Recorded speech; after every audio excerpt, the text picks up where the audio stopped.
Good afternoon, every single person around the globe, whether you're watching from the East Coast, the West Coast, whatever time zone it might be, even European players, which is not a real country. Welcome in to the Due Process League. I'm Spaceman. That is Corelli. And we're going to be bringing you through some of the action here this weekend with a couple of weeks of action to go. It'll be jumping from now all the way till August, and we just concluded preseason. But Corelli, this is the first time you and I are getting a chance to kind of jump on the call, and we've been playing a lot of this game over the past month or so. It's been quite an experience. Talk to me a little bit of what your feelings have been so far with Due Process and how you're feeling today.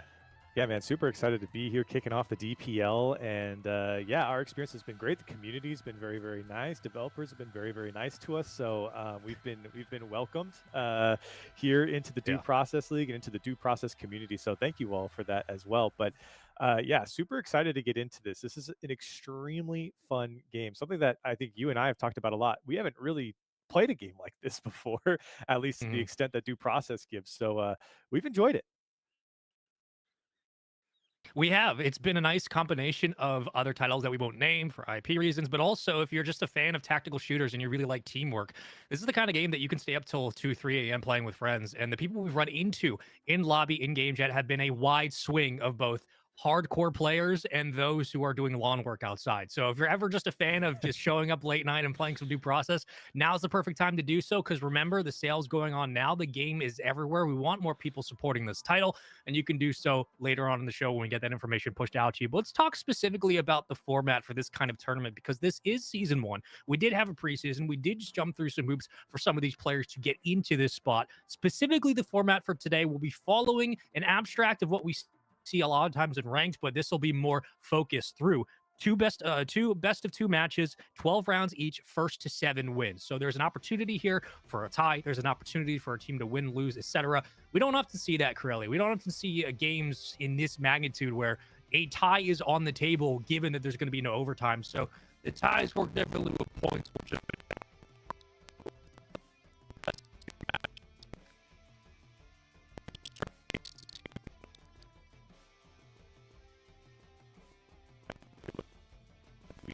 Swiss format here. The top 8 coming out of Swiss will go into a playoff bracket.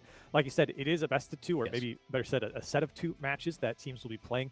And if you win those or each time you win a match, you get 2 points. So you can get a maximum of 4 points over the weekend. So it's really, really fun. A really fun format. We love Swiss, Spaceman. You know, you and I, previous games that we've casted, Swiss tournaments are some of the best type of tournaments and a very popular format across most esports. So I think for format wise, very fun and engaging. Also, there's going to be some roster locks, or I guess the rosters are locked now.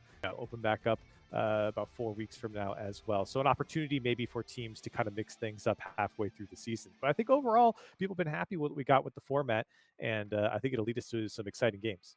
Due Process does it right. They know that Swiss is the way to go. All right? That's Every right. other esport should be taking notes from it this. It does take some esports a few seasons to figure it out, but Swiss is the way to go.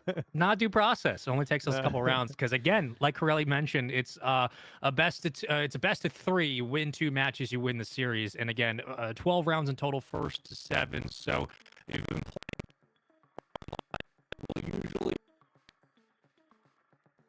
not the same here. This is the professional competitive level, and these players, from some of the stats we were able to kind of sift through the other night, are quite good at the game. And you and I have been having a lot of experience, like learning better strats offensively, learning some of our power positions. But these kids, these players are absolutely unreal. And we're going to jump into what those skills will be. We've played against some of them. We just got here, right? We're just trying to learn the game, and these guys are running around on us. So yeah, we've paid our dues a little bit with some of these players. Hey, nice pun. I like that. That was really good, dude. Let's talk about the schedule, though. If we can pull up that graphic, that'd be great, because we have a variety of games that'll be coming across your screen today, but also some tomorrow. And remember that it will split between a couple of different weekends through July and through August. So, Crowley, this is very much a marathon for a lot of teams, and an opportunity, like you just mentioned, where whether it's roster lock, whether it's changes, whether it's substitutes, there are teams that have had extra players on as substitutes, just as now. There's going to be an opportunity for people to make names for themselves in this league and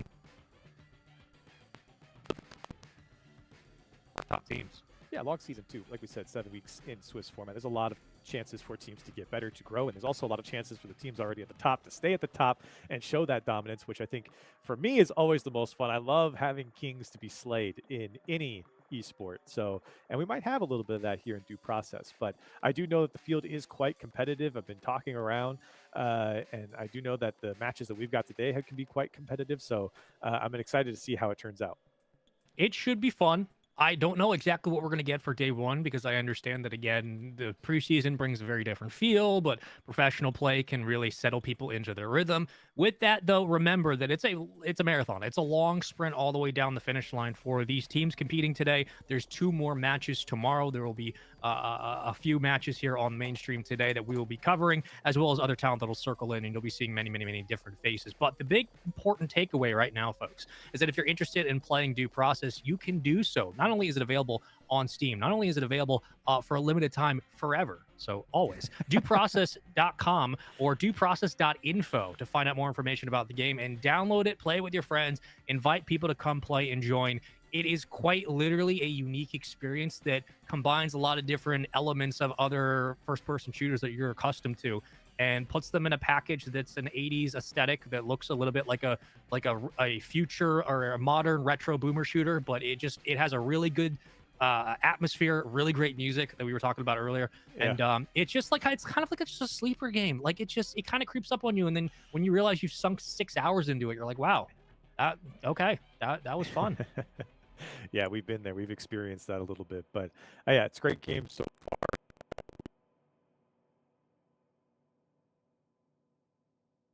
players have been playing for a very long time.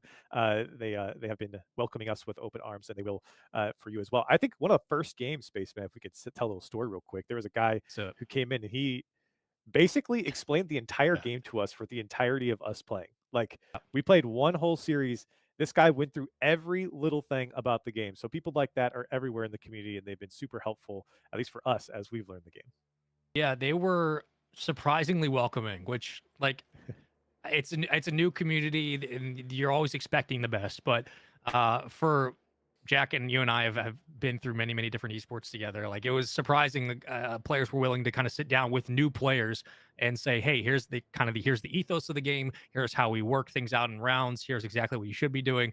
And every question we asked, I mean, we asked this kid like 50 questions in a round, and he was just giving us. It was great. It was really cool. So there's people here in the community who want to help you learn the game. There's people, even veterans, who have put in 1,000+ games who are willing to sit and talk about their strategy and talk about the ways that you can get better. And it really does feel like the more practice you put in, the more you play, the more you really figure out what Due Process is all about, and specifically why it's kind of so addicting and why people have stuck around. So make sure you go to dueprocess.info. I'm sure we'll be having links pushed around in the Twitch chat, but Due Process on Steam as well. You can get yourself involved in the action and get a chance to support a really, really great title that's on the up and up and could certainly use some more support. So make sure you get yourself involved. Find out more information available in the Twitch chat or dueprocess.info.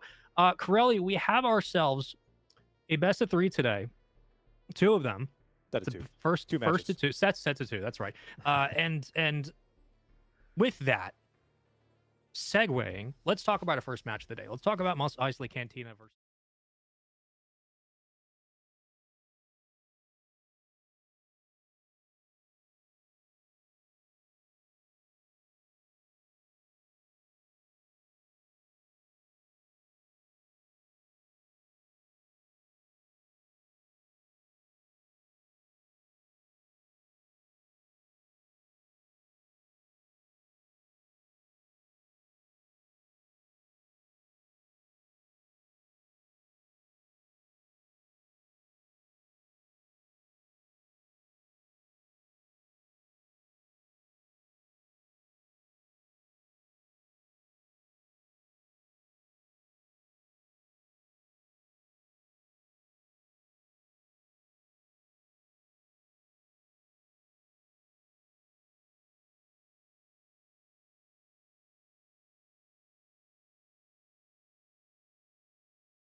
the red door.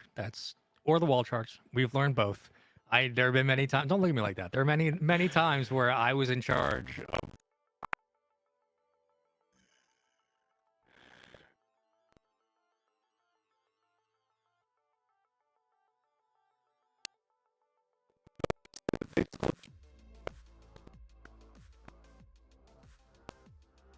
When we opened the door. But I did clear out the barbed wire, so I did what I was supposed to, and we still lost. Anyway, that's okay. And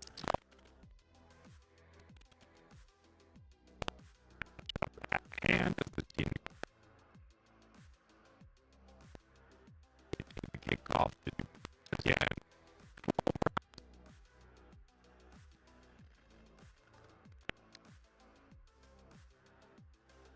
About the fact that their team shot is quite high, yes, their team rating, one of the highest so far we've seen out of any of the squads from MOS EISLEY Cantina. Correction from earlier, they are at 68.3 overall rating. KHAOS right above them, about 20 points separating. So, do you have any predictions or early thoughts on this match? Yeah, well, it's important. What we're looking at are kind of reactive stats, right? These are retroactive, looking back on the preseason. Things could have changed. So, very interested to see if MOS EISLEY, what they bring to the table against KHAOS here, as I believe we're jumping into game number 1 here, or at least queuing up. I love the sound of that.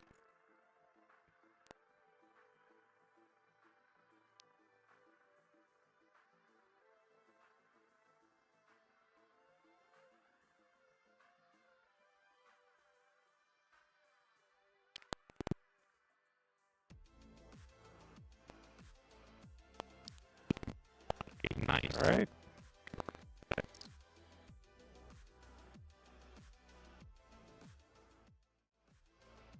Here we go. Game 1. Players are loaded in. I'm in. Spaceman, you're in. Let's take a little peek at what's going to be going on here. In Bank, taking a look. Round 1, seeing it is team 1. It is MOS EISLEY Cantina as the attackers. And KHAOS as the defenders. KHAOS. A lot of attention around entrance, but it does look like MOS EISLEY is going to be playing through that red door next to bathroom through hall. So we'll see, Spaceman. And also some beautiful drawings as well. Yeah, what is Jack up to? Yeah, this is your first time watching Due Process. I was also confused what was happening, but teams can actually draw up exactly how they want to execute on the round on both sides. So red is defenders and blue are attackers. For some players, they just they draw their house. Mikasa, they're down below the entrance. I want to know what Jack, outside of, look, we're going to at least be, it looks like clacking through hall, then should come an immediate explosive, then should be barbed wire. What is Jack up there drawing? No. Look at this angle from manager that Jack's drawn here through loans into hall, looking through that loans window. That might be exactly what he gets through. I don't know how he'll get there, though. Or rather, he's going to be looking that way, but that's not exactly how it's going to go down. Well, setup phase is just about done. And with that, it's time to execute for round number 1. MOS EISLEY Cantina attacking. KHAOS in red will be holding the defensive side. In hand. And remember, hall will be the opening call, so we'll wait to see when those opening nades do flush for util. And this should be the first push of the round. There you go. Smokes coming out as well as Texas Red's going to push through. He's going to take down Tommy right off the bat in the bathroom. Big Molly shuts down what would have been at least an opening trade, if not, but he kept numbers alive around the zone. Opening flash. No numbers. One still staying on the outside of the bank. Second flash, ready and waiting. Still committing to the push from hall. Jack is there.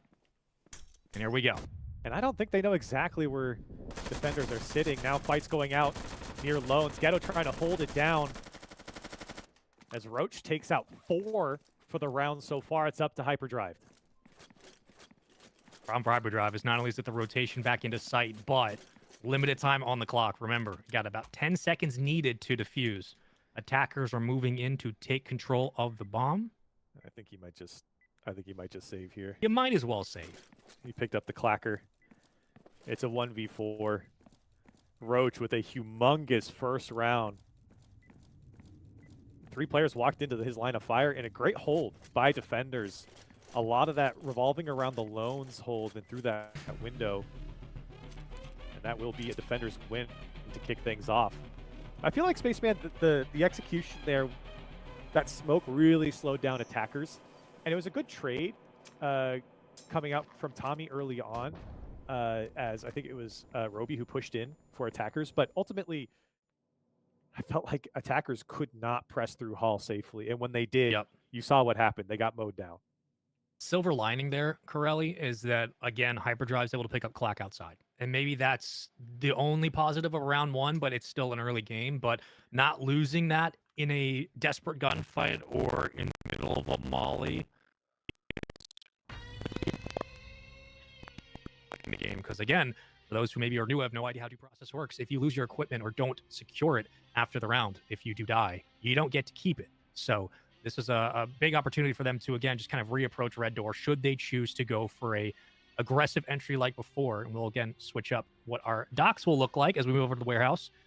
This one a little bit more difficult to deal with, Corelli. This map, just specifically for attackers, turning off lights can be hard because there's just so much verticality, so much empty space that having complete darkness around the defensive side is not always ideal. Yeah, lots of angles to look at. It does look like it will be possibly going through storage for MOS EISLEY, as it looks like defenders really paying a lot of attention towards server farm and holding angles as well. But the push through storage is fine. You get a lot of angles up top through office, and if you can win that area, you win a lot of space across the map, right? You get a lot of these long lines throughout the map, especially through just like the bottom hangar door, where it looks like they're actually going to smoke into dock for MOS EISLEY. We'll see how it pans out for them, but I do think that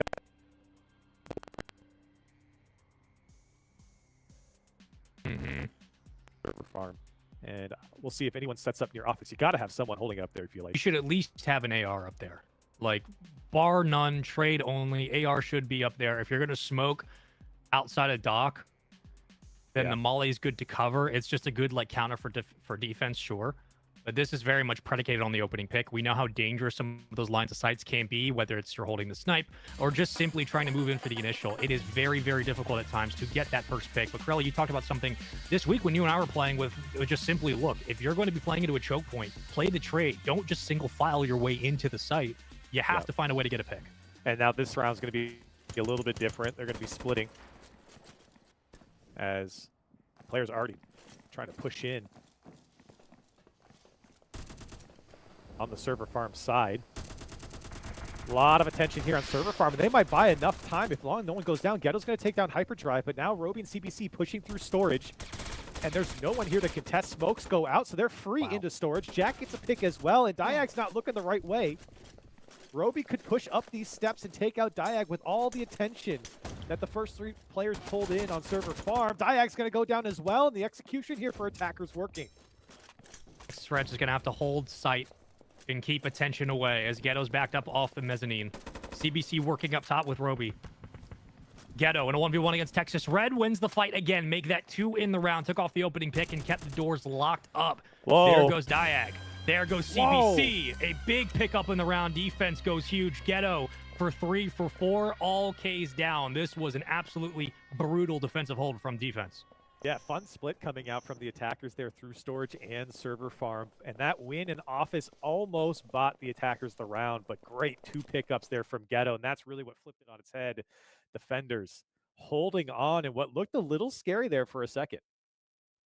Worth noting that outside of the opening ride shield, MOS EISLEY Cantina did drop.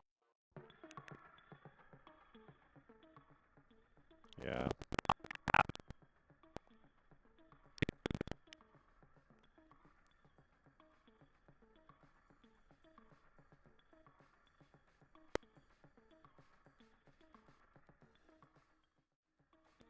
The Superstore. Again, arcade's a bit of a choke point for many. We usually see a quick flash in there, but in this instance, those close doors around entrance can be where players tend to sit defensively. 1 or 2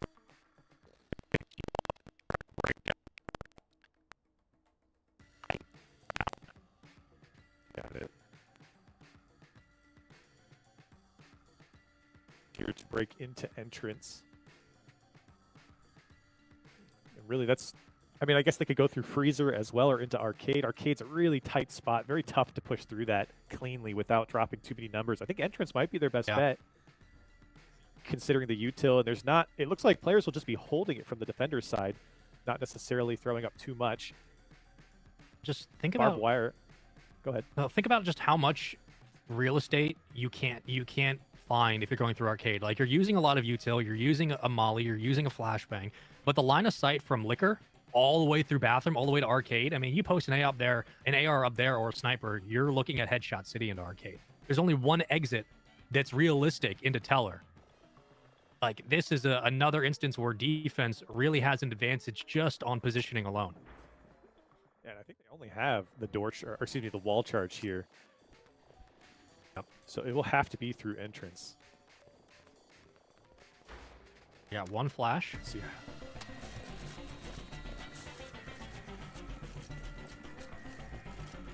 2 subs, 2 ARs, 3 subs, I should say, on the side of MOS EISLEY Cantina. And hold on now. So good control here in office. There's nobody there from the defender side. In fact, the defenders hear them, and they're all backing up to the other side of storefront. The entrance gets blown, so again, a split push coming out from the attackers. Auto shotgun in the hands of Tommy, still working on Kate's side, has his teammate to help. Guardian Angel available. Liquor now one of the hottest contest points on the map. Shots continue to ring out, but Hyper just can't pick up the kill. Liquor making it 2 still alive around entrance, watching their sight. Roach will move through the smoke, and numbers spread defensively. All members still up. A very good show for now. Nade will connect in the front of the storefront, but nobody drops. Yeah, Jack taking care of that barbed wire in the middle of storefront. So I think Jack can just see a couple players here and there calling him out. It takes a couple shots, but gaining some information as CBC and Texas Red trying to find a pick. If any pick here on the defender's side will open up the space for the attackers to move in. Jack still holding freezer. 2 in office, 2 at entrance for attackers. And Roach will get the first picks at Texas Red in entrance, who will drop first. Another goes down for Hyperdrive. Diag taking him out. This is looking like a winning round for KHAOS. It's a good little bait and switch from Tommy and Diag. They force Jack out of position. Jack gets stunned, but escapes for now. Someone on the bomb. It's Roby. Roby's still staying around side. Ghetto's going to move into position. CBC watching the backup. Photon and Tommy working together. Now they have to move. Bomb beginning to get fused. And they're going to stick it. Does Ghetto move for the play? Ghetto's got time. He's close. They've got still lots of time here. Trying to find out where the opposition is sitting in. Another shot down from Ghetto. And Roby's going to take down Tommy. He's taken down himself, Photon and Ghetto. Holding on for the defenders. And for KHAOS, I mean, listen, this was a lot of time spent, you know, trying to get information, trying to break through, but not finding the picks. And that's, excuse me, MOS EISLEY Cantina, a lot of time spent trying to get information, but not getting those picks. And once Texas Red went down, things really flipped on its head. KHAOS was able to take over. I think also worth remembering that MOS, again, multiple stuns, multiple mollies, multiple nades in some of these rounds to find clears, to find real estate around site. The kills have not fallen necessarily in conjunction with that, but as we start to look as teams move around, 3 defensive rounds in a row, I know defense has the better weapons usually in the damage department, but Corelli, it is still a worthwhile note that they survive all of that barrage of util and basically just win the rounds on gunfights alone. So now we switch sides. It is MOS EISLEY Cantina defending, and again, a lot of attention over to Hall. And it does look like KHAOS will be going through the Hall as well. Nobody interested in going through entrance or into accounting. Or at least that's what they're signaling at the moment. And so the defenders will read this quite nicely. This will be a tough push for KHAOS if they can pull it off. Is it just a false flag, though? I mean, could you essentially try to bait the swing to Hall and then go, you know, and then go up towards accounting door? I mean, because again, if we're talking about getting to the vault button, it's... But if you use that charge, you know, if you use the charge on Hall... True. What, you're going to bring 2? Yeah, that's true. Yeah, that's a good point. I mean, you could, but that's a lot of investment. You just do it, or then just do it the simpler way if we're following that train of thought, which would just be I guess, bait the charge, keep one around on Hall, and then send everybody else entrance. Entrance would be maybe the better call if you still have to take the gunfight regardless, but you at least save a clacker for a later round. I think they're just going to go Hall. Is what I'm thinking, as that's what they're indicating in their pregame planning. Defenders will be ready for it. CBC will be holding with that Gruber and Hallway, Roby as well with the KR82. So they will be walking straight into what the defenders are expecting. And the rotation can come out from accounting as well, because essentially once that door gets blown in Hall, it doesn't look like, actually, they might be going around the other way. Have they baited us? They're just trying to move the defense over just a little bit. You can see Jack with a sniper, top side of your screen, was sitting manager side watching that long cross into Hall. He's still waiting up, but if we're doing a full default hit through entrance, I mean, this is going to force a chaotic rotation from the entire defensive side. It just depends on when they pick up the first instinct of when that flash doesn't connect, and that's exactly when Texas Red moves into position. Wow. Nobody was here for defenders. Texas Red's now calling it all out. He knows everyone pushed through entrance. Lots of space over to KHAOS, who are now going to push through Teller and into accounting. And there's nobody in accounting either. Hyperdrive is sitting in manager, so Ghetto's going to get the call out to all of his teammates saying, hey, there's no one here. Oh, look at Ghetto go. So aggressive, gets punished for. Texas Red's behind bulletproof glass with an auto shotty. His job is just to scout, just to leave numbers up and show where his team needs to be. CBC watching the cross. Hyperdrive will back on up, and they're going to move into servers. They should be just fine to pull the vault and get the doors open. Yep, they're going to clear servers here. They're going to realize no one's in there. So now they know everyone's pushed towards the vault. Yep. Texas Red has to stay alive. With this shotty in this spot, you have to stay alive. So now the door charge will be used on the red door. Photon's going to push through the hall. What a great plan coming out from KHAOS, as they've got Texas Red and CBC kind of scurrying around. Texas Red's going to run straight into two of them. It's Roach who will take them down. But look at Hyperdrive flanking over through Teller. Tommy's in hot pursuit as well. Hyperdrive just going around in circles. Might have seen Tommy going back into servers, chasing him down. Can hear him now. The fight ensues, and Tommy takes him down. But he closed the vault. This was just to buy time on the distraction. CBC has to win his ones down low. He does. Goes outside. Careful, the UAV. Already sticking the defuse. 25% of the way through. CBC now in a 1v3. Can they make it happen? It's going to be too tough and way too long of a line of sight to watch. Diag picks it up perfectly. The boys do their job moving into sight, and the little bait and switch between the vault doors doesn't matter in the end. That's 4 in a row for KHAOS. Yeah, I do like the idea from Hyperdrive trying to close the vault door. A shame. It felt like he had the flank there, but then KHAOS as well had another player in servers. What a great plan, though, coming out from KHAOS. Walking through entrance, almost nobody saw them as they walked through entrance. Yeah. And then when they gained that space and got the vault door open, Photon ran all the way back around to Hall to blow the door, and that's really what caused confusion for the defenders. And it does feel like even in that situation where you're watching Texas hold on to auto shotty, they're staying behind for scout. You have Jack holding, rotating forward up to cover your AR in position. You still need somebody up top on towards server side of the map. You can't give the offense that much space with the health boost they have, because it just felt like the defense got corralled into this kill box, Corelli, and from there, just off pure gun skill alone, the first 3 rounds of this game have shown us that immediately the mechanics favor KHAOS, so they were just going to find ways to pick you apart. Yeah, it felt like MOS EISLEY Cantina really played super close to the bomb. They weren't holding those angles that allowed KHAOS to push through, whether it was through hallway or up into servers and into accounting as well. They really backed off and turtled up around the bomb, and I think that's what cost them in that round. So on to factory here. Let's take a look at what the attackers are thinking about. Ooh, I like this play. I'm seeing wall charges going down. Smokes as well, so the push might be through server farm, although I don't want to speak too soon now, as we've seen KHAOS really throw everyone for a loop in that last round. So we're looking at what? Smoke on scaffolding, eyes at server farm, hopefully barbed wire to shut the first door. You'd flash the second, send one set of eyes from office looking over toxic towards bomb. Usually that would be an AR if you're in the best position possible. Hopefully nobody cuts power. This is, again, a lot of, just by the nature of the map, a lot of straight up line of sight gunfights. Specifically, your ARs need to be in check. We're going to be seeing an investment in the rifles as well from Texas Red.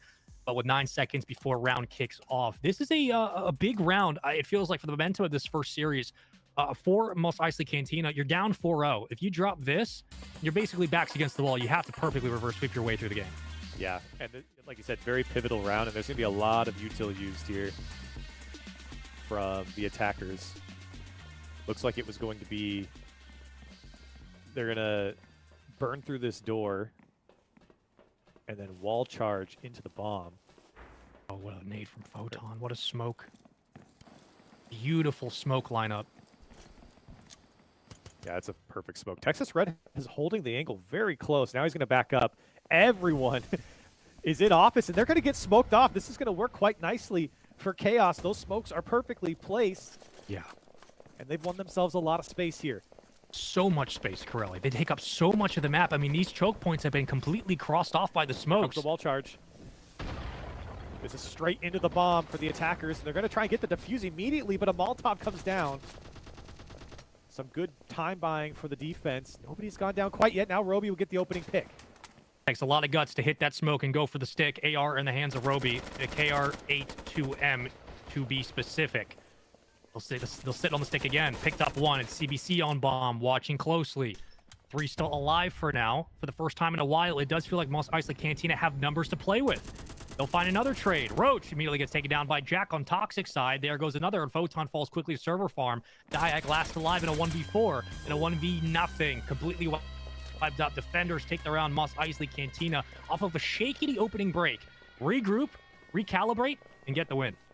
Yeah, and that Molly, I think, really threw a wrench in the plans for KHAOS. Great execution on getting into server farm and smoking off the angles. There's really 2 angles that they smoked off that they had to smoke off. And with that wall charge, they opened up their opportunity to defuse the bomb really behind those smokes. But the Molly is what prevented them from holding and sticking it. And with CBC holding the bomb tightly, and his job there was just to stay alive. It's staying alive, putting in a couple shots as he sees players, but making sure that he's always a factor in that play, I think is what really slowed down KHAOS in the end.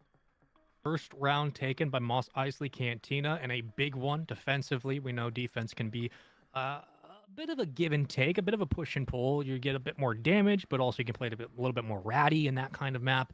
You really want to play down either from time or for life, sure. But again, this was a round they had to win, Corelli. The last thing you want to do is go down 5-0 against a team that seems to build on momentum for KHAOS just off of pure mechanics and their gunfights alone. But now we go back to grocery store in another instance where, again, these choke points are going to matter the most. Do we see a smoke off from arcade to teller side? Do we see double flash into storefront? What are your opening ideas or expectations for how this one's going to go?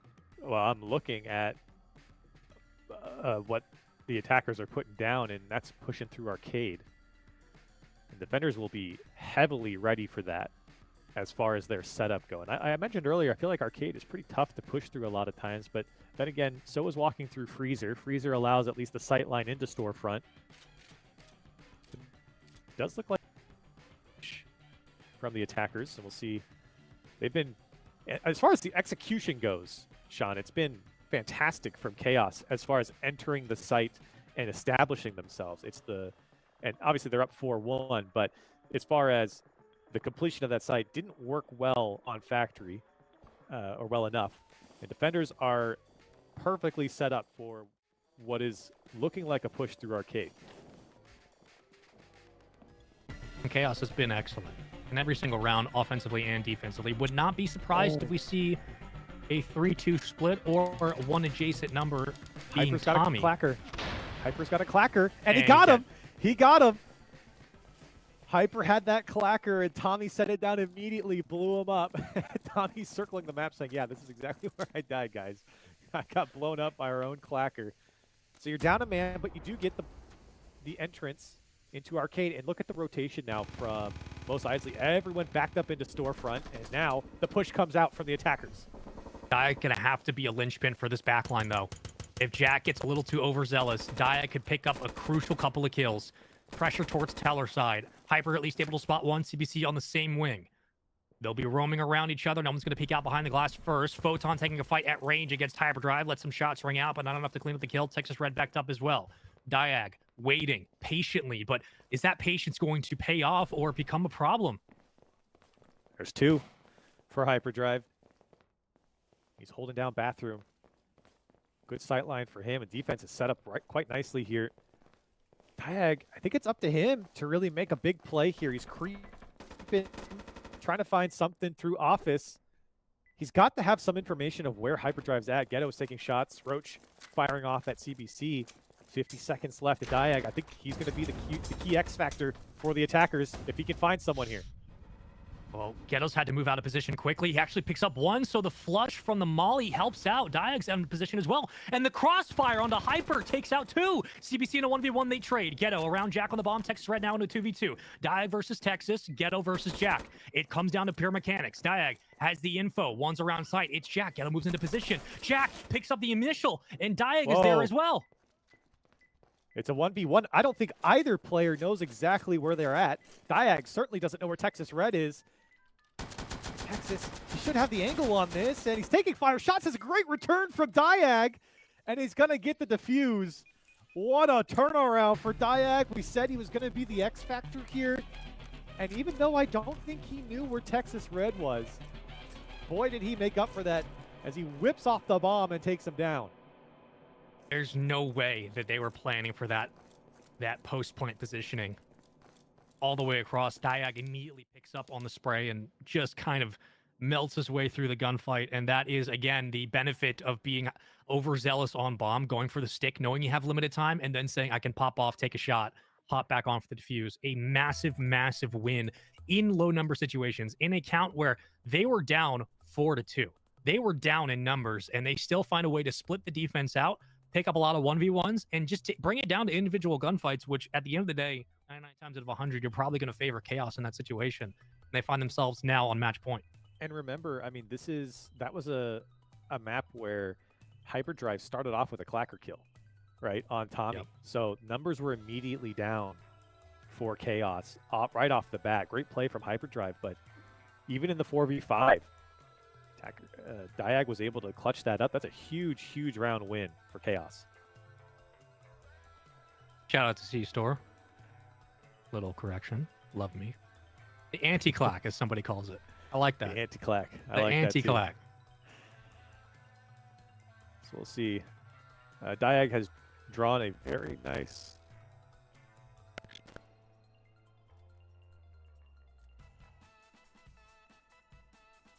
Looks like you. Big eyebrows. So, maybe a torch, it looks like, for the attackers. Oh, he did put it with... Oh, wait, that was me. Oh, you wrote that. Okay. So the players know. No, you wrote that. I saw that. So whatever you feel is best, man. So, setup for the defenders is, I would say, pretty standard. A lot of barbed wire around some of the closer angles or smaller angles. Hyperdrive going to be sitting in crates to watch the shed push. Jack, Roby going to help out on the reception side from patio as well. CBC will hold Office very closely. No bomb charge here. It's looking like a patio push for the attackers. That assault shotgun will open up the door, and Tommy will do so. Torch going down as well. So I think it was Ghetto who was trying to get that open. Yep. Important that he stays up, though. Oh, and Tommy's again, deep. just util. Look Got to keep that in the back of your mind. So Kitchen has been won. It's another instance for these teams where once there's pressure felt by MOS EISLEY Cantina, they will relinquish quite a bit of the map. Granted, they've been able to make up for it with a couple of kills, but it does feel like they put themselves in a bit of a precarious spot as Tommy is right around red. Dangerous one to go through the corner, swings his shoulder right back out to the pickup, and the bait and switch on a Texas Red is way too good. Yeah, Texas Red got baited there into that. He should have just held that tight angle. He could have even retreated back with that auto shotgun. And now Roach and Co here in Office going to try and push towards the bomb. Roach has got that riot shield in front of him. And CBC's not even looking that way. Here's Ghetto as the attackers try and ramp up another push towards the bomb. Wind-up begins. Tommy on the outside. Here comes the torch. Roby to take a crucial fight. Shots ring out from Hyper. They will not connect. And Hyper can hear that. He's just shooting through the walls, and trying to connect. It's a 3v3. They're pushing onto the bomb. They got full control of the bomb now. Diag knows hyperdrives in crates. Shots going down as well. Roach takes down CBC. The defuse, well, it was attempted for a moment. Hyperdrive still, he's got that angle towards the bomb. He can shoot towards it and through the walls. There is Roach now, gonna stick it. Couple shots ring out as well. Hyperdrive connected. Roby taken down. It's a 3v1. Hyperdrive getting pushed now. Diag to finish him off, and he will. Those are the moments where you just have to trust the numbers and trust your teammate to stick the defuse. They get it. Attackers will win the round, and with it up 6-1 in our first series of the day on the match point. One more to win it. And Corelli, those are the moments, again, where you have the numbers, you have the positioning on the map. Once you get the trade, you just have to throw bodies at it. And I think that was a really patient push from the attackers there. Took a lot of shots. On that map, pretty much every single wall you can wallbang through, and that's what you saw a lot from Hyperdrive. Put down quite a bit of damage on that round, but you're on match point now if you're Mos Eisley Cantina. 6-1 in favor of KHAOS, and we're on to Killdome. Beach, beach, beach, beach. Come on. Beach push. Come on. Somebody's got to do it at least once. Or we could default jungle, go right into the water, and everybody gets a little weird. You're going to have to parkour your way out of it. I learned the hard way. Yeah, I mean, beach gives you some sight lines. It's obviously a more long-ranged engagement if you do get into engagement, whereas, you know, you push through pit, you're fighting more corners. Mm-hmm. But pit allows you to kind of walk up into jungle and maybe have more of that look towards the breaker as well. You can use that to your advantage, turn off the lights, which is very popular on this map. That's why you're seeing a lot of flares going down on the defender side, especially through Castle. Castle's key here. It's the heart of the map. And you're seeing defenders really park themselves in and around it. It has sight lines into beach and pit. It's a great power position. Yep. And of course, you know that after all of what we just said, the attackers are going to go through jungle, is what it looks like. What else is new, man? You know, for this map, kind of like Factory, where there's a lot of verticality, a lot of long lines of sight and empty space. As a defense, while you do have a damage boost, it is difficult to take that fight in pit immediately, so I wouldn't expect him to send more than one number out to scout. It should be Roby. But from there, I mean, the offense can very quickly peel you off very easy lines of sight on pit, and I would expect them to, once again, follow in trend of how this series has gone defensively for Mos Eisley Cantina. If they spot one, they'll pull back and regroup, probably central around base, and keep numbers at Castle. And right through, underneath, Tom's going to hit the long rotation all the way up to the red door, and power's been cut. CBC, he's got the mop looking over towards beach. It might be very split here. In fact, they might come through beach. Ghetto's looking at it, and I think they will go through beach. It looks like a split again, and CBC's now gone all the way back towards pit with that mop to maybe hold closer towards jungle. CBC with the first pick. That's the hole we were talking about on Photon. Lights go down again. The 2-2-1. Tommy's thinking about that one a little bit more. Ghetto will burn. Amazing molly. Fantastic molly from Jack. It delays the push. It doesn't stop it, but it buys time and allows Hyperdrive to, again, reconsider what the angle will look like to jungle. A late route from Tommy. He can't line up the shot against CBC, but it's 1-for-1 against the board. Yeah, Saber versus Mop here. CBC had the advantage. Lights back on. CBC just holding the angle, waiting to see the fight from Tommy. If Tommy will peek again. I don't know if Tommy should. He lets his teammates push through beach. Roach gets the pick, and that's the first one on the Mos Eisley Cantina.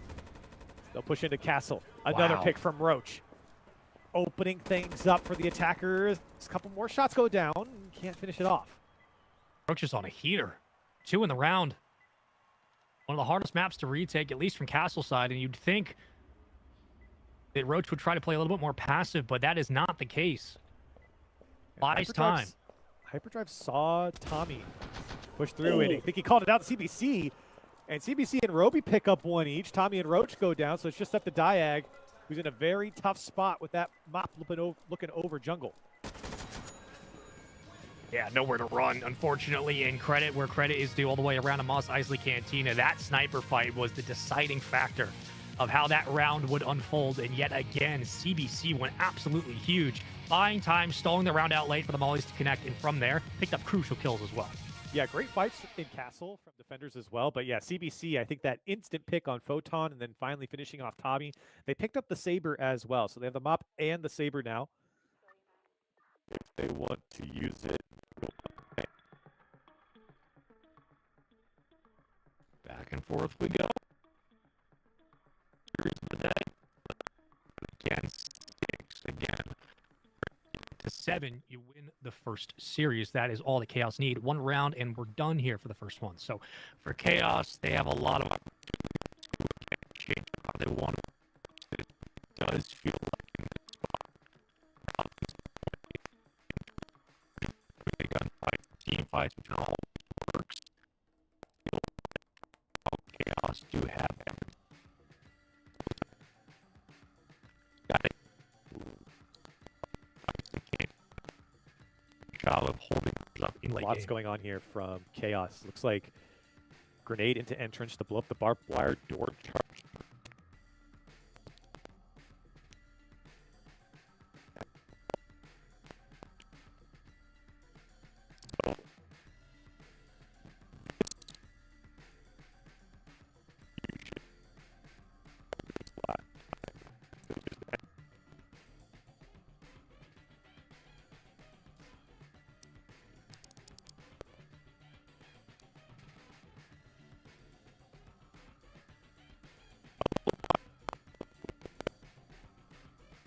Approach this.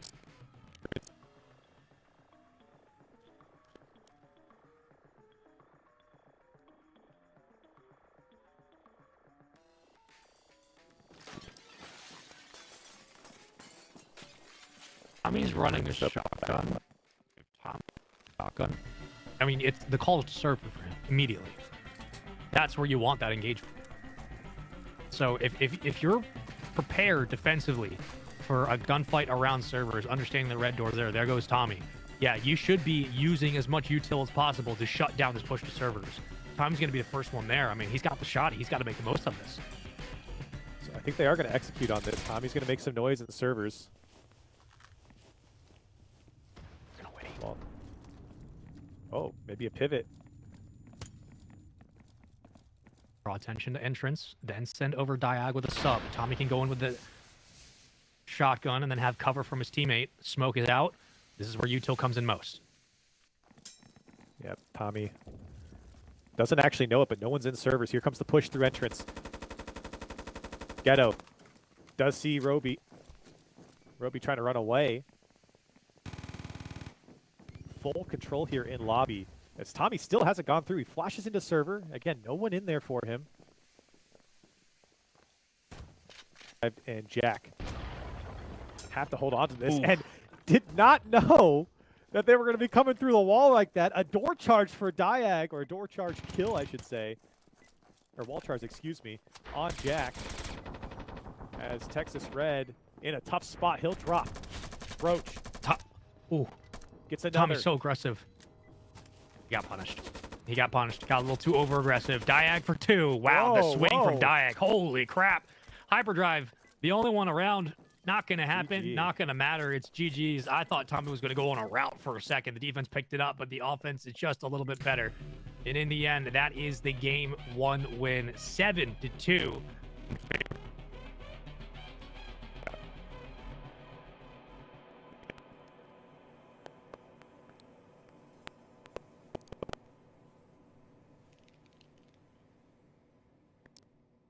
So much better.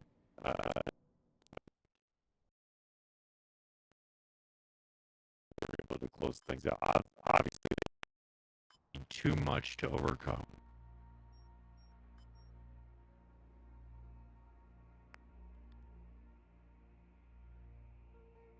Or excuse me, most sites the Cantina had trouble keeping up with the volume of kills the KHAOS were able to produce, whether it was, again, factory or C-store or looking towards Dome.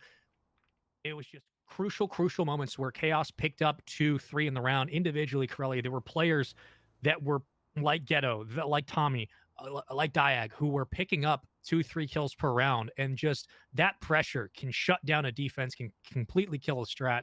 And it felt like many times Chaos just had whether a game plan or just mechanics to get away with a lot of things. Yeah, and I felt like Diag had some crucial rounds. You remember the 1v1 he had back on C Store, and then finishing out that last round that we saw with the picking up 2 more kills as well. Uh,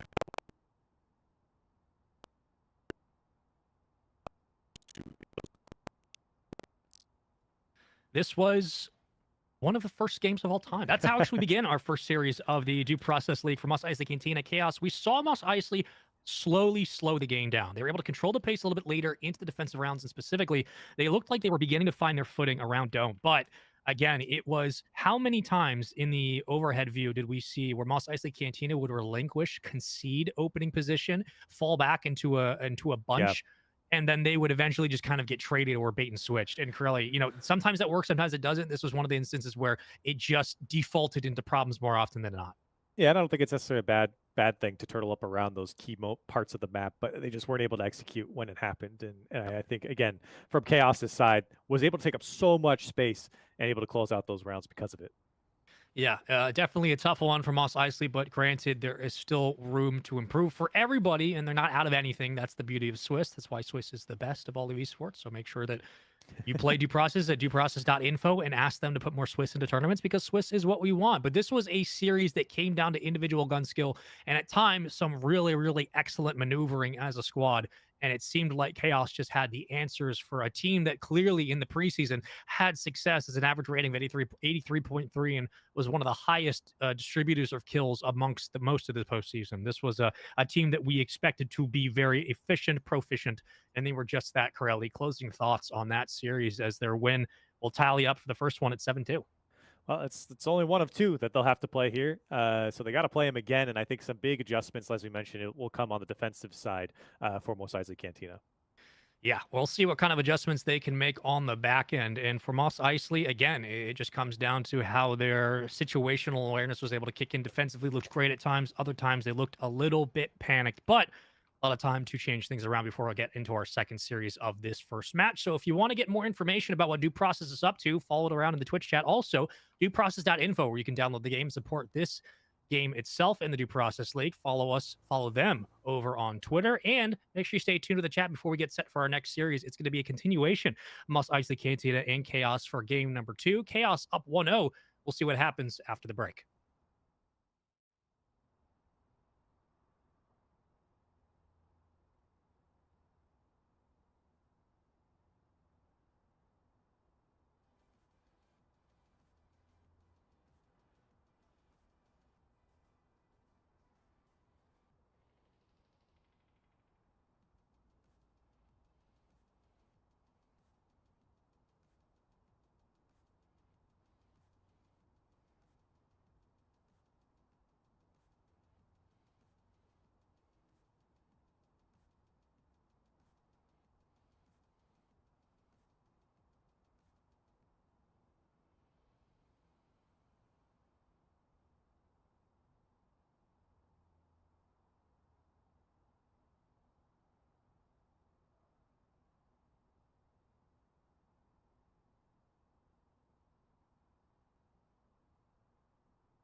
Hi. Welcome back to the Due Process League. That is Corelli. I am Spaceman. We'll be carrying you through the end of this first series or the continuation. First to two is how we do it here. MOS.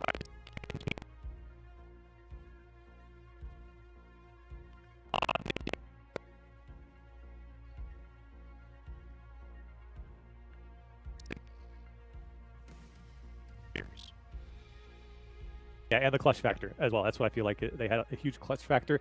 Again,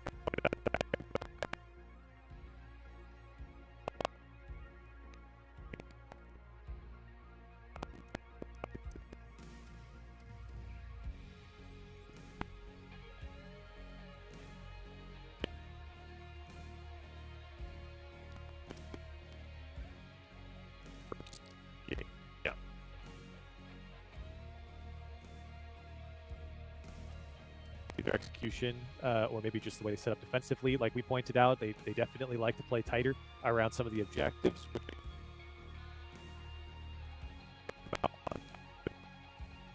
So really some changes needed if they're going to make a difference in this next series. 2 games. You get 2 points for winning a game, 4 points for winning a series. You do the math.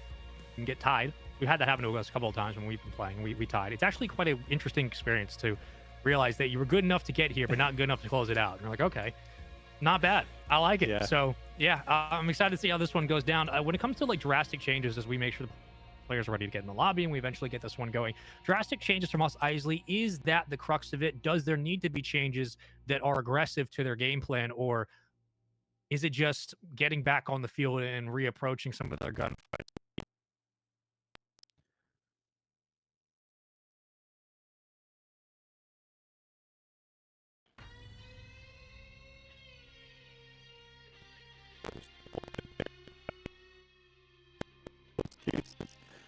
So KHAOS had a lot more decisions open up. Like when you break into any site, right?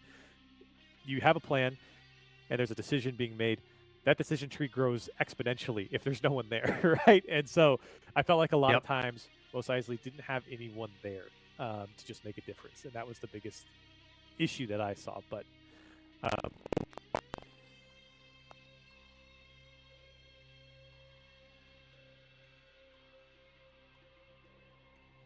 a little while to get going. Sometimes all it takes is just a little bit of momentum to get a team on the right track of things. They're on the right foot. You're almost ready to go, and with it, series number 2. I'm in. I'm having fun. I'm watching a screen that says ammunition. Same. Don't forget to pick up your ammunition and load your weapon, chat. Don't do what Jack does so often. I did spawn in without a weapon one time. That was fun. You did. Yeah. That was my bad. I was distracted. All right. Speaking of distraction, let's distract ourselves with this next match as we jump onto Factory here. And it will be KHAOS on the attacking side, MOS EISLEY Cantina on the defensive side. I will say MOS EISLEY does have the best uniforms. They got all the characters as their profile pictures. Let's take a look at what the characters. No, like 2 of them, maybe. No, actually nice. 1 of them. Nice. Yeah. Taking a look at what the attackers are thinking. Diag is drawing a guy with a thumbs up. It's pretty good. Looks like defenders holding tight into storage. Lots of good sight lines coming out from office as well.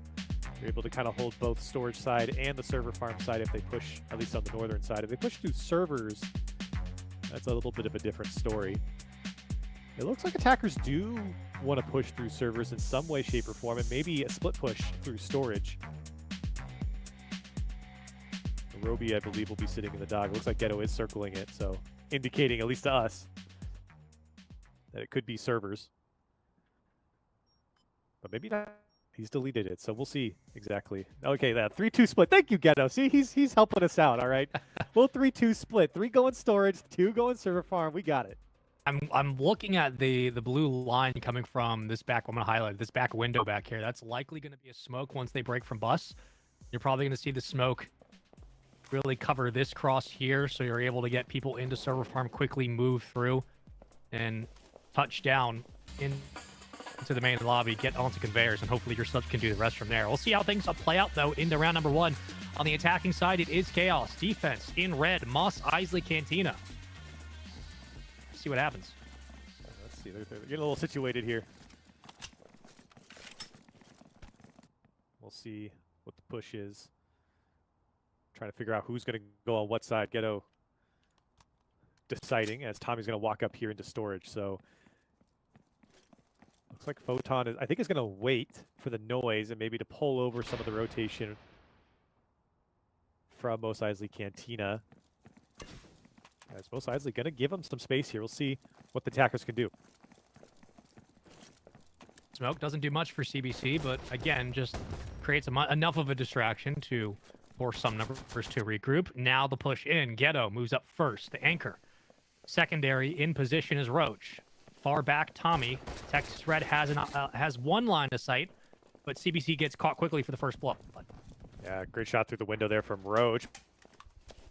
But the sightline from Texas Red put on some damage. Only half health now for Texas Red. Photon's pushed in as well. He's got Jack in the corner, and he will lose that engagement. Jack will take him down. So now they know everyone else in storage is Texas Red with a great sightline onto Tommy. Yeah, a bit of an ego chow, it seemed like, from Photon. And unfortunately, when that backline falls, you know exactly where the other members are going to be. The defense way too spread out and way too solid right now. Ghetto backs up quickly. Roach taking some shots. Can't clean up Hyper. Working in tandem with Diag. They'll split their numbers. Now they'll try to take the one-on-one on the ground. Roach up first. Jack has a line of sight. Jack will help for the cleanup. Hyper, the follow on 2. Last alive is Ghetto in a 1v4. I don't know if it's possible. He's got one. Up the Ghetto here. He's got 7 seconds to get back to this bomb. I think he's going to push back. I think there was a Saber that was dropped. Yeah. So he'll take the Saber and run. And a little bit of ammo as well. And probably the best play possible. Hypercraft maybe wants a piece of him. Can he find him? He got the clacker too. Oh, didn't hit it. UAV got it though. He's going to get zapped. But I like the idea. And so Ghetto will be able at least to take back the clacker and the Saber. And defenders. That's a great hold, I think, from Mos Eisley Cantina. Again, gave up some space, but again, not a crime to do. You just have to hold the lines that you're holding. I think they did perfectly that round. Lost some players, but we're still able to trade them back and kind of use that as a resource for information. Texas Red, great sight line into storage there to clean things up and get some picks back. Being control and eyes on your utility, getting the clacker back is huge. We move to C-Store now. My favorite map in the game. Yeah, why is that? I like arcade. It's fun to play through arcade. Okay. It just flows well, you know. They got a little dance pad in there. I don't know if you've noticed yeah. that. They got a little outside of the shutters on entrance, which I hate dealing with, hitting entrance when it's open is fun. It's quite fun. Let's see, a little 3-2 split again. Although they did not do a 3-2 split last time. It was a 4-1 split. It was a 4-1. They lied. Yeah. they lied to us. I think that was what the deliberation was with Ghetto early on. He was kind of sitting in between and didn't know where to go. So arcade's a lot bigger here on this generated map. So definitely, I would say, not necessarily easier, but a different approach for attackers, a little bit more space to work with. And the same can be said for the defenders as well. So you can see, when you look at the map, defenders are really set up in and around the bomb, in and around Teller. Yep. Looks like it might be, at least on the 2-side split for attackers, a frag grenade into bathroom. But they might have to use it earlier than that, depending on the barbed wire situation. But it definitely is going to be going through arcade. That's for sure. So Photon, door charge, arcade, Ghetto.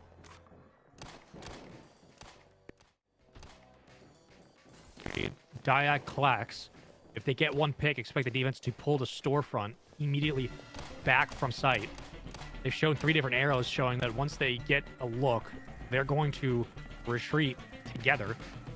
That's exactly what it looks like was about to happen, as now we wait to see what the play will be. Diag with the clack. And here we go.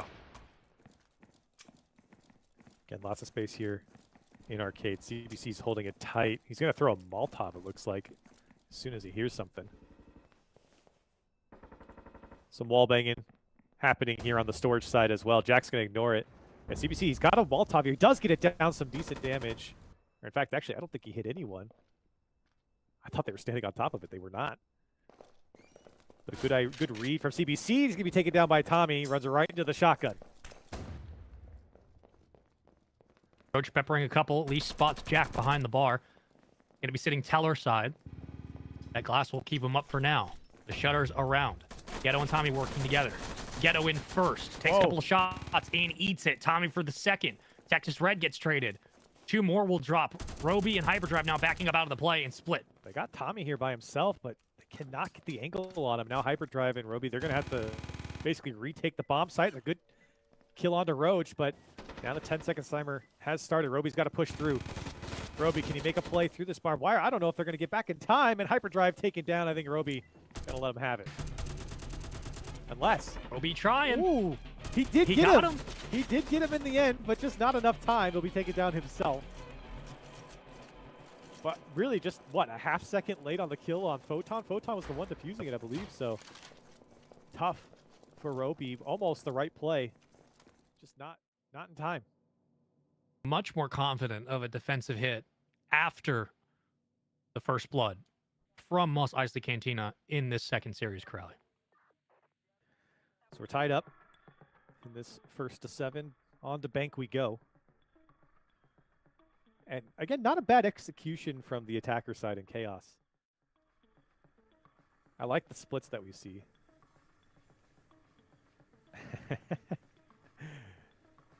As we've had this map already. And players acknowledging it. So we'll see how KHAOS will, or excuse me, how MOS EISLEY will defend it. I don't know. What do you think, Spaceman? Do you run through entrance here? I think your best bet is either hall or entrance. If you're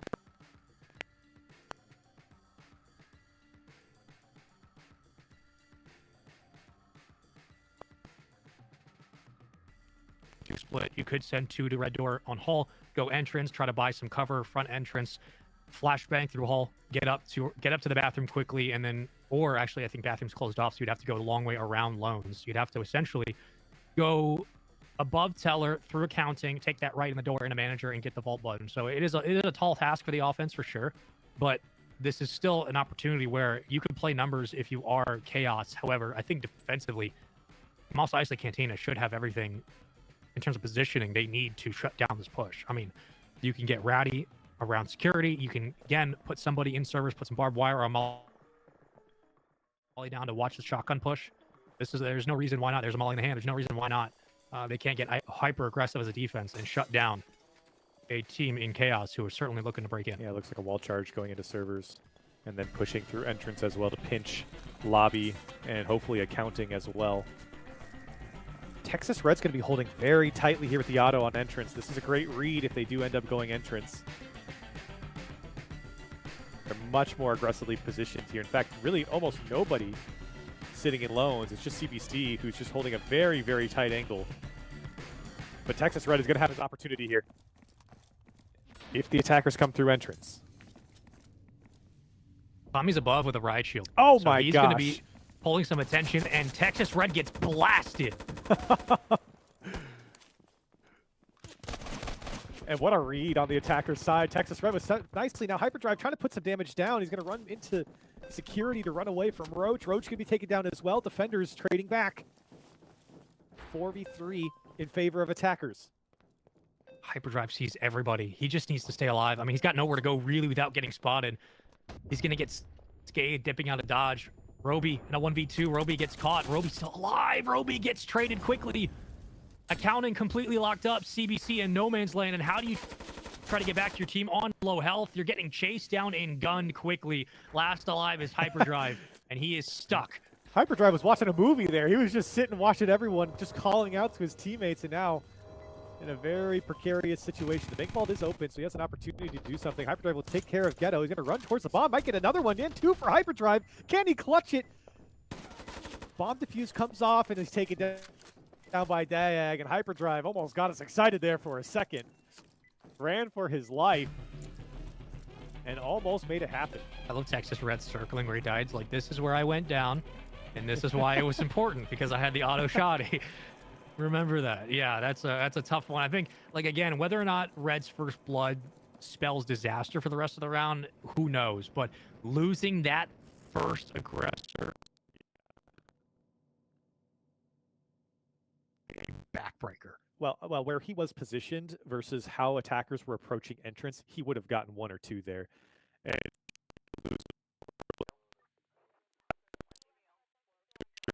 he does not get that free reign at the front of entrance.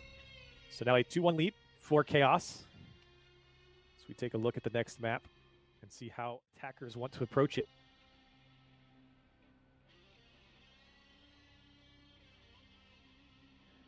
What are we thinking this time from the attacking side? What might be the call?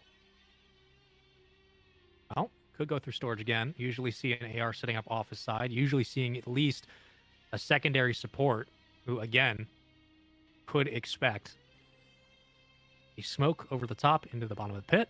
I personally feel like storage is one of the stronger options here, just because of the ability to get into office, and you can really see the rest of the map. If you push in from storage, win office, now you can open up sight lines from server farm and servers, and you only have to worry about sorting and dock. So, and maybe the backside of conveyors. But you'll have a ton of sight lines coming out from office and storage winning that. So I think you're going to see a lot of teams. We've seen this before already. I think a lot of teams are going to be pushing through storage into office. A split push looks like it'll come out from both sides of the cantina as well. 3-2. It's another 3-2, really. Let's see if they actually commit to it this time, though. To be fair, that was KHAOS last time. I just need somebody to commit to it once. So it's interesting. On the split, they're going to be putting, well, at least it had it marked for a second. They're going to be putting the riot shield on the 2 split and the door charge on the 3 split to maybe win servers, it looks like. Diag with the riot shield, if that's the case, or I guess it should be Photon with the riot shield. If he's running that rifle, I would absolutely try to take the heady off of a riot shield on a slow peak, on a slow crawl. Will that be the case? No. For now, no. Absolutely not. It did get erased, but for a moment there, they did have that. They did have that set up. So Ghetto will spot out the first split. Door charge goes down into storage. Texas Red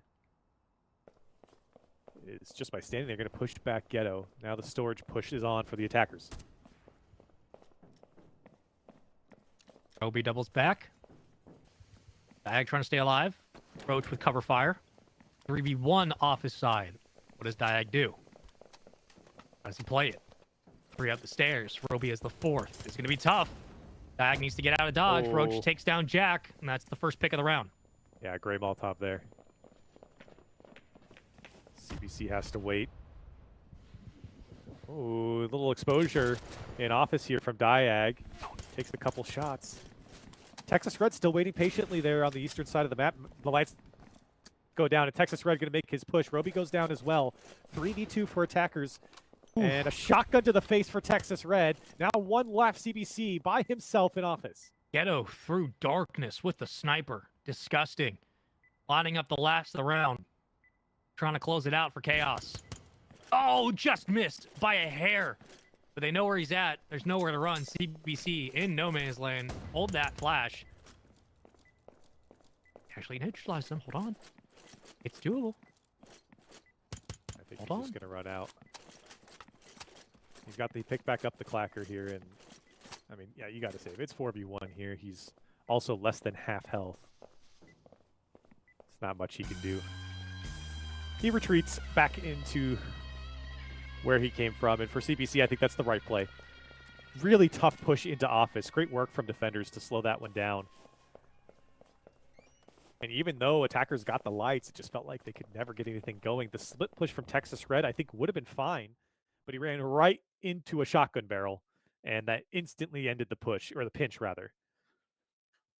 I've been on the receiving end of that, so I understand how devastating it can be. As we move to C-Store for our second set on the defensive side.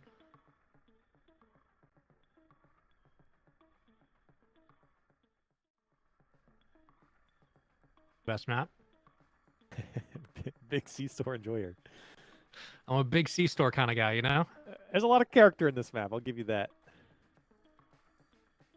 Want to hit it this time. Could be through storage, through teller.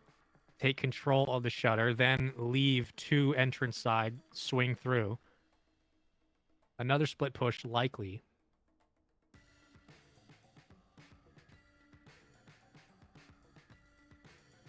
Yeah, it might be a push through storage. I don't mind it. They might just rush storage and teller and just flood the bomb.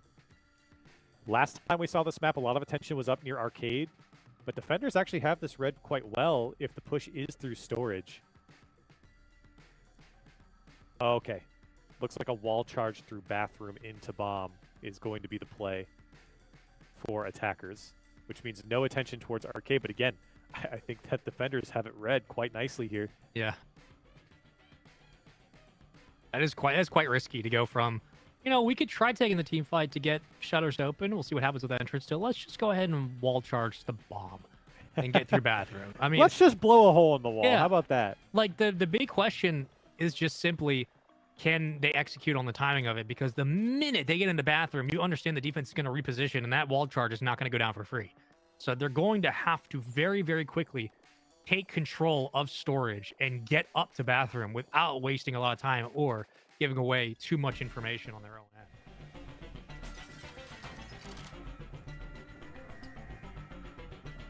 Let's see how this pans out for attackers. Now they got Ghetto and Diag here near teller and bathroom. Diag with a shotgun. Ghetto with the knack. And Tommy will also be looking through storage as well with the KR82. So see if attackers can get that opening pick. They do have the riot shield. And maybe some information here. Hyperdrive going to get the pick. That's the opening pick they wanted, although it was the furthest player out. Texas Red going to be caught in that molly as well. So attackers have a second to think about it. But good information comes out. Ghetto takes out 2. Now 3, excuse me, with that molly. CBC left Ghetto for 4. Ghetto, can he go all the way? Trying to get lucky here through the wall, but the plan has gone up in flames for KHAOS. Almost literally. Hey. Give him the 5K. Come on. CBC, come challenge that. Yeah, this is probably a round you just save. I mean, yeah, you got there's no reason. Yeah, there's no reason given how difficult it is just to break into storage. That molly was placed perfectly from the defense. Ghetto for 4 in the round.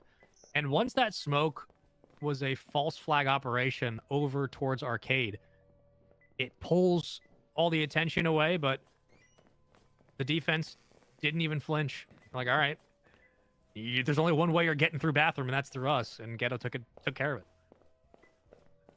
Diag.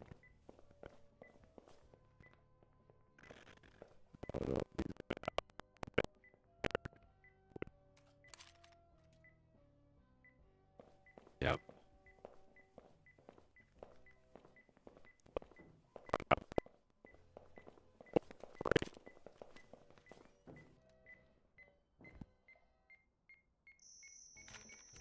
They load them all down in the same exact spot, so for Ghetto, great look. And he wanted the 5. He wanted the 5-piece. Why not?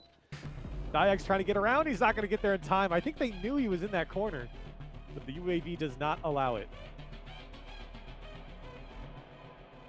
I like the fact that the UAV punishes everybody equally. It's quite nice. 4-1. 4-1, which we saw last time, Corelli, was a similar score. However, it was KHAOS up 4 rounds to nothing. Then a bounce back from MOS EISLEY. Then we traded for 2 rounds before taking the win for KHAOS 7-2. 4-1. Again, we're getting closer and closer and closer to momentum is too much to overcome as we move to the bank. For KHAOS, their defense is just so strong today. For MOS EISLEY Cantina, they have to get around to, again, keep themselves within striking distance of this team, but also, I mean, you just need something to build. You need a little bit of a snowball effect to work into the series. Yeah, they've struggled. They've struggled mightily here against KHAOS. KHAOS has been consistent in their maps, but for MOS EISLEY Cantina, they do get their first map earlier, at least, or maybe at the same time. I actually can't remember from last series, but Either way, it is going to be a door charge into hall, or excuse me, wall charge into hall, or door charge into servers is what it looks like, and then maybe into accounting with the wall or into teller. I'm going to stop talking about it because they keep switching it around. They're changing the plan every 4 or 5 seconds, but what we do know is they're going to have at least 2 barbed wire, 1 outside lobby, 1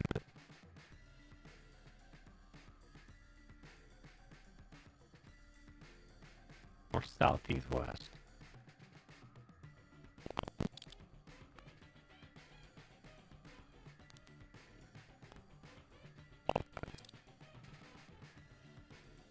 That'll be interesting to see where series. And I believe the last time attackers went through teller into accounting, they did get a wall charge kill. There we go. The vault is open. And round number 6. Let's get it going. So defenders open up the vault. Let's see what attackers do here. Looks like a 3-2 split again. 2 through servers, 3 through entrance. Lots of attention looking up towards servers. But again, nobody holding entrance. I like this. Even now with the shots coming out, nobody's really reacting. Yeah, now they're going to close those doors. Okay, the push is on. Ghetto. Light up the wall. Doesn't connect for much. Tommy backs off. Jack and Texas Red will regroup. CBC getting aggressive. CBC with the wall charge. There goes the first wall. Peaks. Nothing to it. Ghetto following through. Oh, big win from Tommy on CBC. That takes out the player in teller. Ghetto knows it's free. Now he's going to push in. Can he get killed through the wall? No. Tommy with 20 health left. Hyperdrive, similar. Everyone packed around the vault button. Roach, Tommy, Photon, all contributing to Roby's demise. Now it's up to Jack and Hyperdrive to push through accounting. Texas Red holding closely into manager. Took a bit of a shot.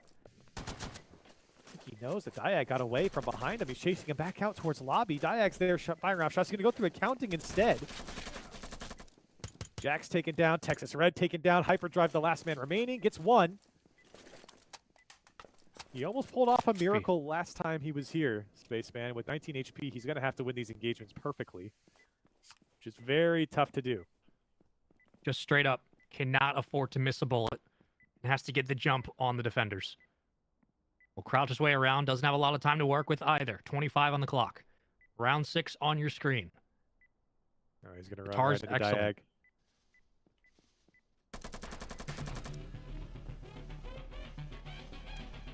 Yep, that was the expectation there. Tough situation, low health, 1v3. Can't do much, and for KHAOS, again, well executed here defensively.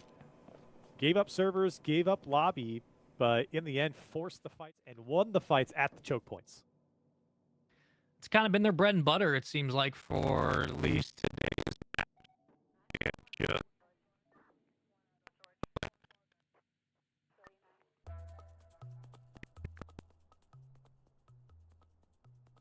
Whether it's throwing shoulders, it doesn't really seem to phase them too much. This is a team that just has everything together on the same page at all times. And they are 5-1 right now, 2 rounds away from winning their second series of the day and putting 8 points on the board.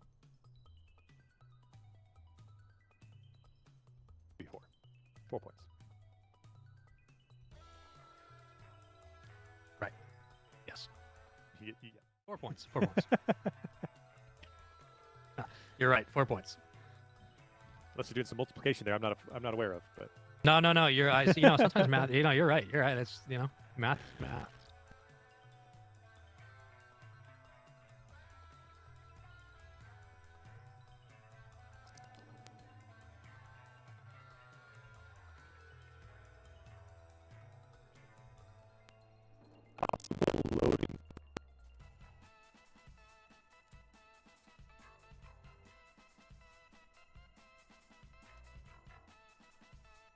Do something there.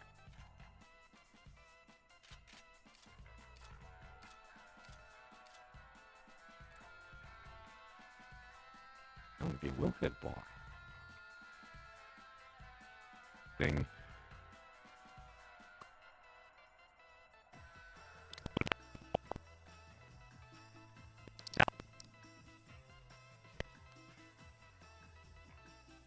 A rotation of that. Oh, look at this.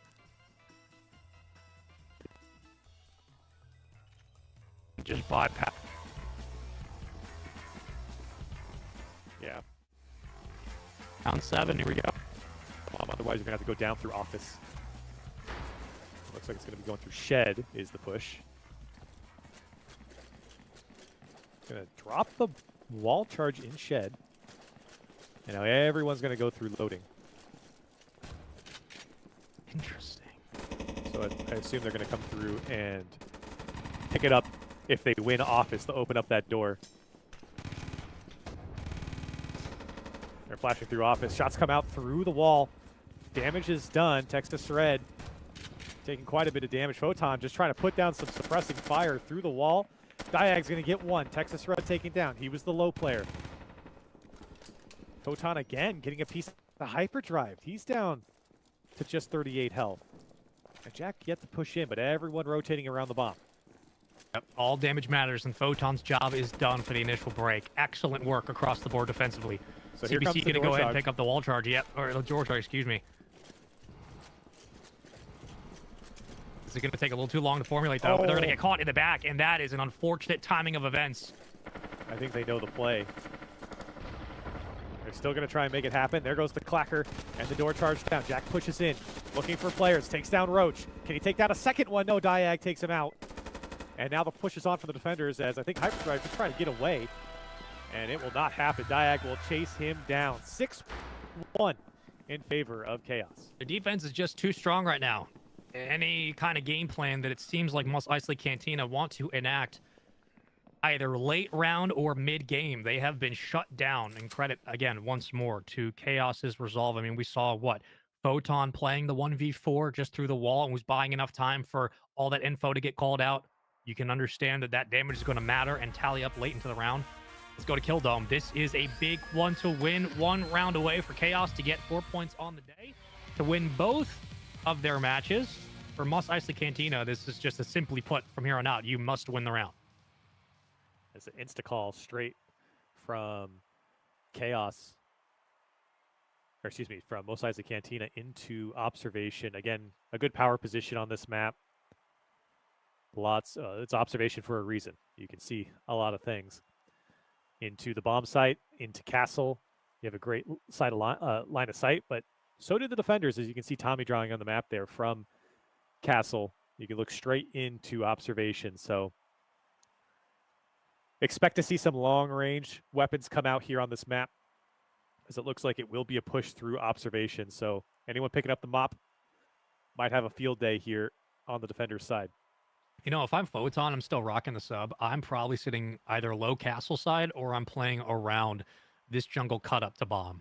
I think just keeping Photon as kind of an outside roamer is not only working wonders for splitting up the offense and how they're hitting, but it's also just allowing him to do extra damage into those team fights that then get picked up when the offense begins to rotate, like we saw at the end of the last round. I mean, I would let Phantom just continue to work. I mean, yes, you're going to give him the rifle to keep it range. I understand the map for it, but I think there are moments where you can switch up the meta just to say what's working simply is our pressure. And maybe there's really not a need to change it. However, we will be looking at ARs across the board, and we'll see what Texas Red and company can do. Big Mars for the defense. And that's not surprising. So let's see what attackers can do. The call was through observation. Let's see if that's still the case. It looks like it might be pivoting over to Castle instead. Everyone ran SMG, so that might have been the dead giveaway. He'll take down Diag as well. Ghetto trying to get involved. Hyperdrive takes down Ghetto, but not before Ghetto can get one. Photon trades it back, 3v3, but Castle won for Roby. And now the second push comes in. Roby gets a pick onto the bomb site, and it's up to Tommy to hold it. Photon's got to rotate. as CBC and Jack going to try and pinch through observation here. And Tommy's got so many angles to look at. He has to consider this player from Castle. He knows that one player's up here in observation, or at least he can hear players around him. Nice. Tough situation. As he takes the fight, takes down CBC. Oh. Tommy again has to go for 2, and he won't. Jack will take him down. It's up to Photon. They had to regroup. Whether or not you trade doesn't matter. You have to at least keep a number up. And they do. 2v1. A minute 10 on the clock, a lot of time. Photon will move towards site. Jack and Roby now rotating. Roby through the jungle. He's going to have to parkour his way back up to the bomb. We'll do so at 27 HP. Photon. Photon spotted. I don't know if he's the angle. There's no way. Can't see him at all. He's going to have to make the push if he wants it. Jack. I don't think Jack... Oh, Jack barely saw him at the last second, but he's not going to get there in time. He will take down Roby, but not before the round has been lost. And I think if Photon had pushed just a split second earlier, I don't think Jack would have ever saw him at all. He's looking the other way. And Jack maybe trying to get this last kill, but Photon slips out. And for attackers, able to get in there and defuse. Rare that we've seen that there. Mm-hmm. I like the split push coming out. Definitely put Tommy in a really tough situation holding that observation.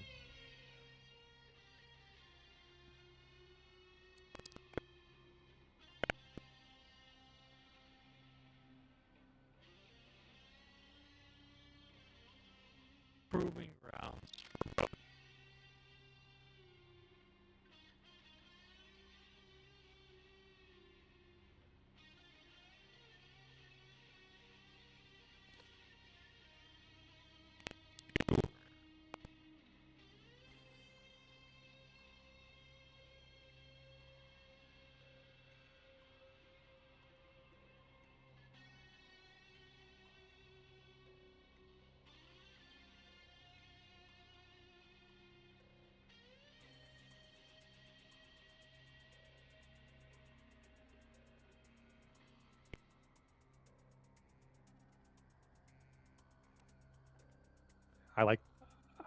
I like this idea here. Pushing through server farm, getting control of office, presumably playing down into dock, and attacking the bomb more from the south side here. It won't come without some confrontation from the defense setting up for that as well. With that torch, the barbed wire will be nullified, so there'll be a second one up on the stairs, which presumably is where attackers will be pushing through up into office, just based off of the flashes that they're dropping into office right now. Yep. But I like this push from attackers. Looks like only 2 so far are playing on that side. Looks like 3 now with Photon. So defenders read it well here. In fact, even 4. 4 players playing this side, and I think everyone knows where this is good. This could be a quick round here, Spaceman. And you got to keep Photon and Diag up. I mean, they are the distractions. They are the ones who can deal most of the team damage. Diag on the ground has a molly waiting, ready in his hand. Here comes the torch. Here goes the molly, thinking about it. Here's the riot shield. All right, everybody, buy your time. Patience is a virtue. Patience. The riot shield has got to be calling out Diag here. You think? And now the quick push. Caught him off guard, and Tommy gets 2 just running in there. Gets 3 from Tommy. Defenders steamrolling. It's just CBC and Hyperdrive left. Bout from Roach as well. A 1-2 pinch. Tommy and Roach on the floor. 2 strong CBC Hyperdrive. What do you do in this spot? You got no choice but to go in. Yeah, they got to go. It'll be the riot shield pickup just to get some information. But really, the defense backed up. They're giving them the space and forcing them into maybe harder confrontations here, especially if the plan is still to go through office. Yep. Look Increase the amount of variables. They have to. That's just, it's good defensive setup. Increase the amount of angles they have to cover. Give them all the space they want, but they have to come to bomb. Force the gunfight and take the round. Maybe Hyperdrive can get him here. He's got the Saber. Oh, that's a great shot from Ghetto with the mop. And he might get another one here. I don't think he knows exactly where CBC is. CBC is going to drop down. He runs right into the mop. Got to be careful here. Gets one on Ghetto, can't get the second, and KHAOS going to be going 2-0 in this set. Back-to-back 7-2 victories in Game 1 and Game 2. KHAOS defensive sets were damn near perfection for this entire series. Offensively, just as good. MOS EISLEY Cantina had moments of resurgence, had moments where the team play was not really working, but they were winning the trades outright. But in the end, the pressure was too much to mount, and KHAOS will take the series 4 points on the board again.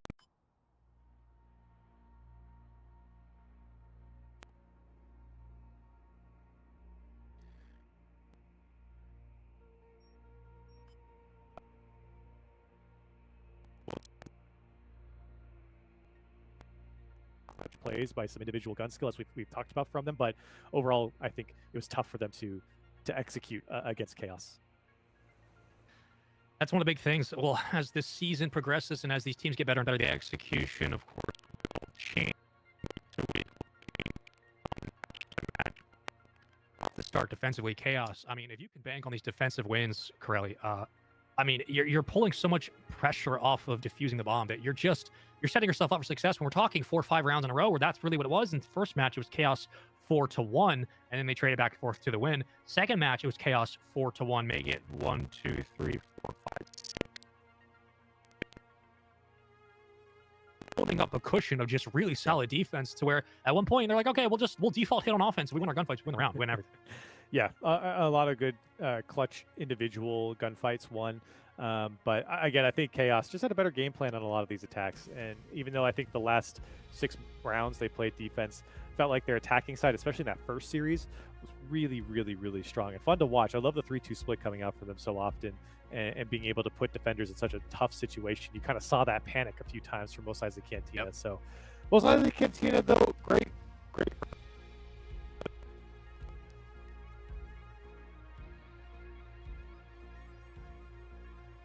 Yeah, on the field,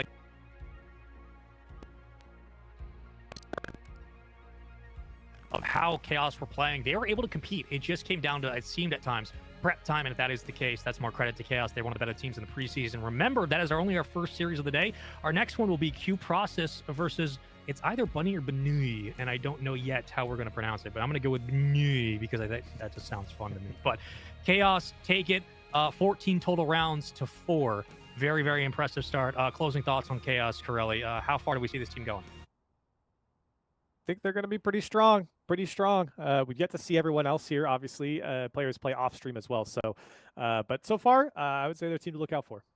That's going to do it for the first series of the day. KHAOS take down MOS EISLEY 2-0 in their matchup. Up next, Q Process versus who knows how to say it, Bunny or Benui. We're going to find out in the break. And when we come back, the second and last series of the day here on Saturday for the Due Process League. Don't go anywhere. We'll be right back.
Welcome back to the Due Process League. That is Corelli. Hi, I'm Spaceman. This is a moment for us to catch up before the next series and talk about the fact that the defense has been on a heater today, Corelli. The defensive side of the ball round has been so good at just simply out killing their opponents. Talk to me a little bit before we get ready for our next match of Q Process versus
yeah, it's just simply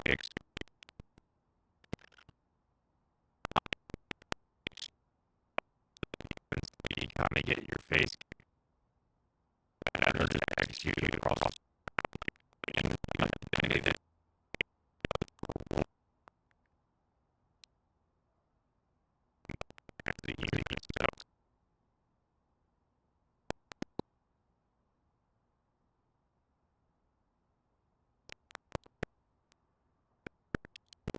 they put 4 points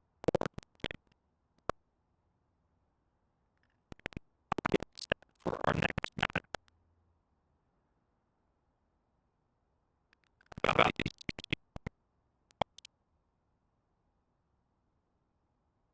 we've run into a couple times just playing the game. GTA Boss King, Boatwix, Shugandies, and Tiger Drive will round out the roster for Q Process. From Noise, Mel, Caroline Clam, Jazzboat, Yali, Brandon F, and my favorite one today, So very excited to see what we get from these two teams. But Corelli, I mean, is there a map you're expecting or some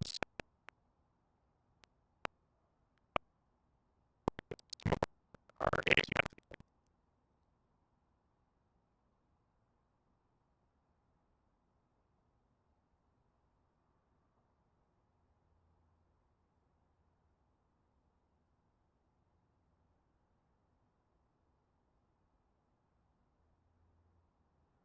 there?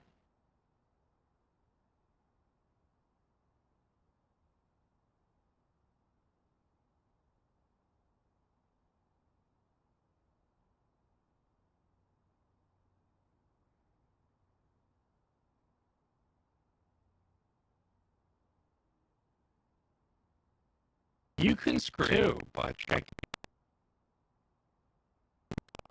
and playing the game with your friends. And playing some awesome late night 5v5 at Due Process on Steam or dueprocess.info. Sometimes we have QR codes bouncing around the screen. If you see it, scan it and give us your information so we can set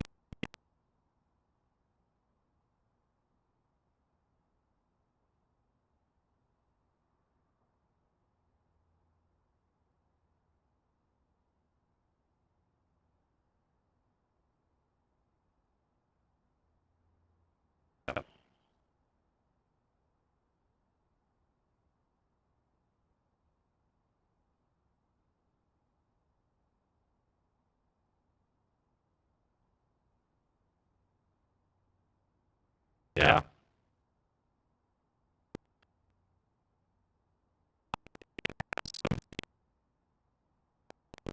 game-changing. One specifically, the ability to do live telestrator all the time is one of the best features in any tag FPS that I've seen so far. And the terrain change of the map on space, like it's just chef's kiss. Love it. There are a bunch of kind of small things like that that make the game addicting. Check it out at dueprocess.info or on Steam at Due Process the Game. And make sure you stay involved, available in the Discord to support more of this game and its community. We're almost ready to get into our next match. Corelli, we had our first series of the day. Essentially, I mean, it was a bit of a drawn out series at times, but it ended 7-2, 7-2 twice. Are we getting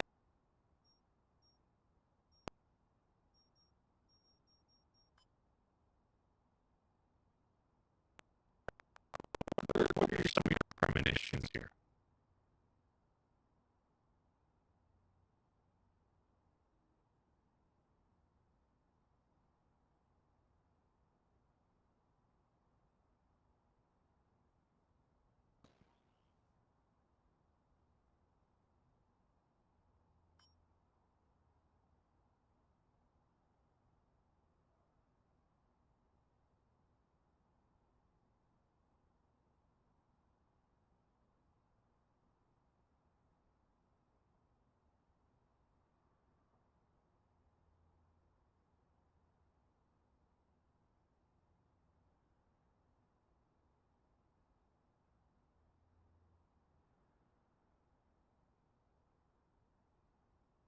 Will be our final match here on Saturday.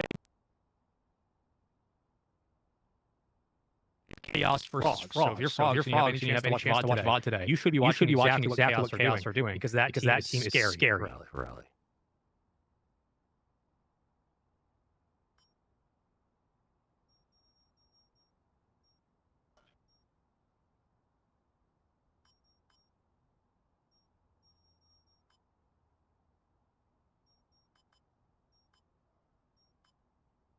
Can't wait to get into it. Check out the, again, QR code that we've been pushing around on screen. Go ahead and scan it to get due process up and ready. And with that, we're almost, again, ready to get into our next series. Last one of the day, but looking at tomorrow's Matches quick. KHAOS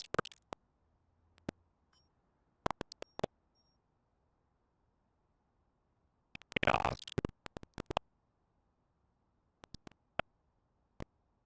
teams that progress.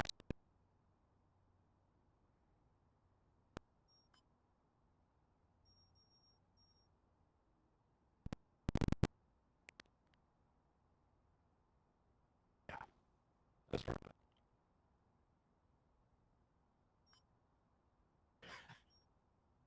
Yeah.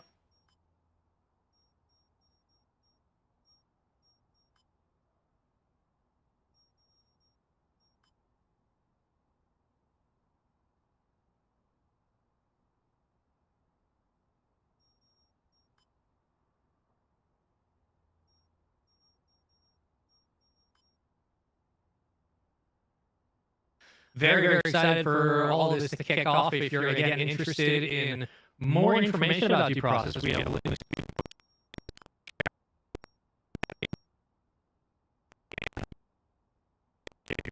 And we encourage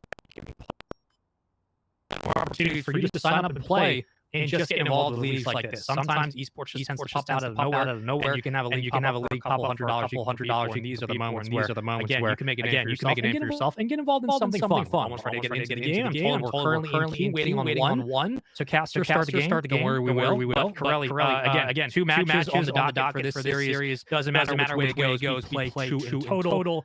You win both. You get 4 points. You win one. You get 2 points. Again, first 2-7 rounds wins, 12 rounds total. Very excited to get in. We've only seen the sniper pull out a couple of times today, but other than that, I'm trying to think back if there's been any massive change from what you and I have seen in our games and VOD. It seems like we've been defaulting to very standard kits and util today. Very good positionings, very good crosses with both positioning on team shot and mollying the opening door, especially when we use clack. We've only seen one anti-clack, which was a great call out from chat. But that's about it. It really does feel like we're kind of seeing the best of the best go at it, and hopefully that continues in the series.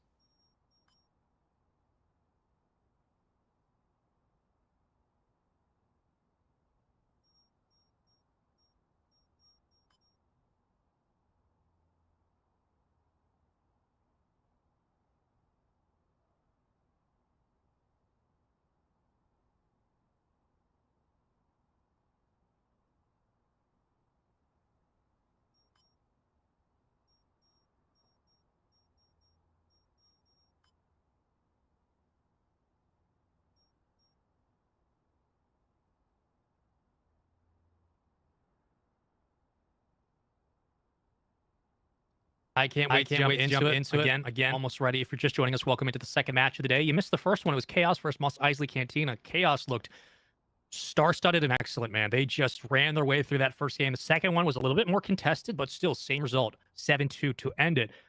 Photon, Roach, Ghetto, Tommy, and Diag were lights out in that series against MOS EISLEY Cantina. Q Process versus Benui, however you want to say it, almost ready to go. And with that, if you want to get involved in the predictions, you can do so in the Twitch chat by using hashtag Q or hashtag BN to find out who will win and use those channel points to enter in to the invisible giveaway. There's nothing we're giving away, but except a QR code on screen. You can scan to get involved with Due Process at dueprocess.info. Go ahead and scan that and jump onto the game. But we do want to see your predictions in chat. If you have an opportunity to go ahead and give us your opinions, we will be reading them live on air, so keep them saucy for us just in case. Corelli, I want this one to go the distance. I don't care whether it's a tie or not. I want this to be a 6-6 game going into round number 13. I don't think we'll actually get an OT, so it doesn't matter, but I want a 6-6 tie. It very well could. We've seen many times before when it's kind of an inaugural season or the first official season or whatever you want to call it. We've seen very, very close matchups in other esports. It could happen here. I think, obviously that's not the case in the very first matchup that we got, but it very well could go this way. So I'm very excited. I think players are still loading. I think we're waiting on one to get into the map. So as soon as they get in, we'll get in and we'll get things kicked off. Really, when we look at the history of Due Process so far, as you and I have played the game and had many, many a late night yelling about how good we are, can you tell me, how would you fare in these kinds of matchups? How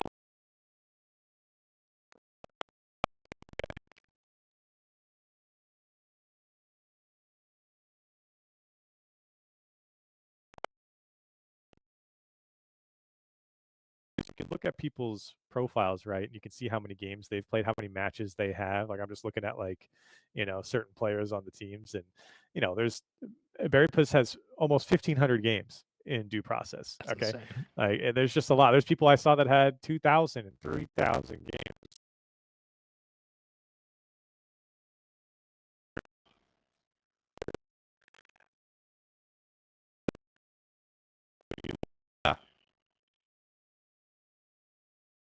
Like 20 or 30 matches, whereas others have like 1,000 and they're teamed up. So it's all over the place, and that certainly will play into this, as I think we are ready to get into our first game.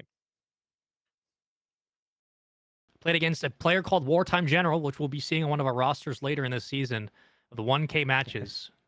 And we held our own. Not often, but we did. Shout out Wartime General. Always great seeing them in the lobbies. Here we go. It's going to be a fun one. Q Process versus Benui on the red side. I believe Q Process. Good luck. Have fun on the chat. Corelli, how are we feeling about the beginning of this series? Are we expecting anything unexpected? It's kind of a redundant question and stupid to ask, but we'll do it anyway because it's me. What are you thinking, man? What's going on in your noggin right now? My noggin is just looking at who's on what side first and what the plan is. That's where my noggin's at. And it will be Q Process attacking first against Benui here on the first map. So let's see what Q Process has in store for us. It looks like maybe a push through arcade through Teller. Who knows? What drawings do we have, right? There's always one on the team that's like responsible for drawing. There's like an artist, you got to have something going on. Where is this going? GTA Boss King. Yeah, I don't know what's happening. So for attackers, looks like a little 3-2 split coming out from attackers, arcade and storage. We'll see. Looks like they're going to flash into storage and maybe create some space into that bathroom breaker.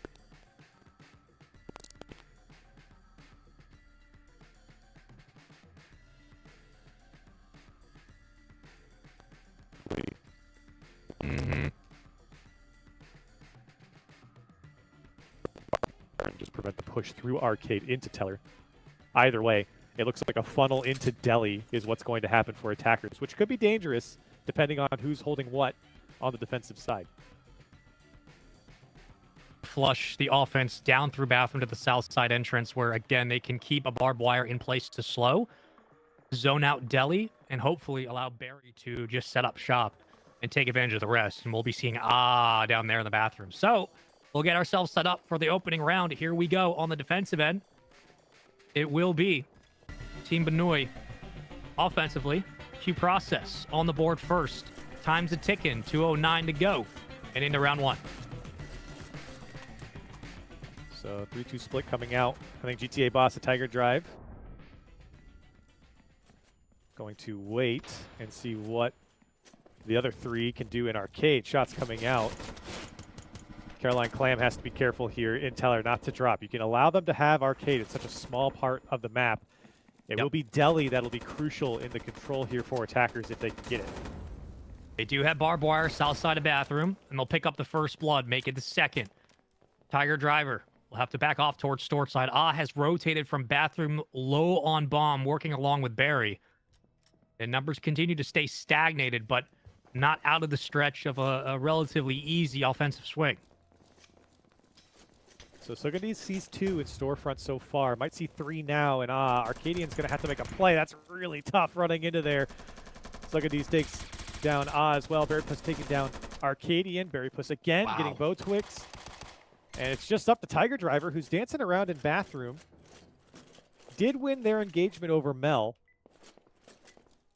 And now back into Deli. I don't think the defenders know where they're at, but it doesn't matter. Shots go down. Defenders taking the first map.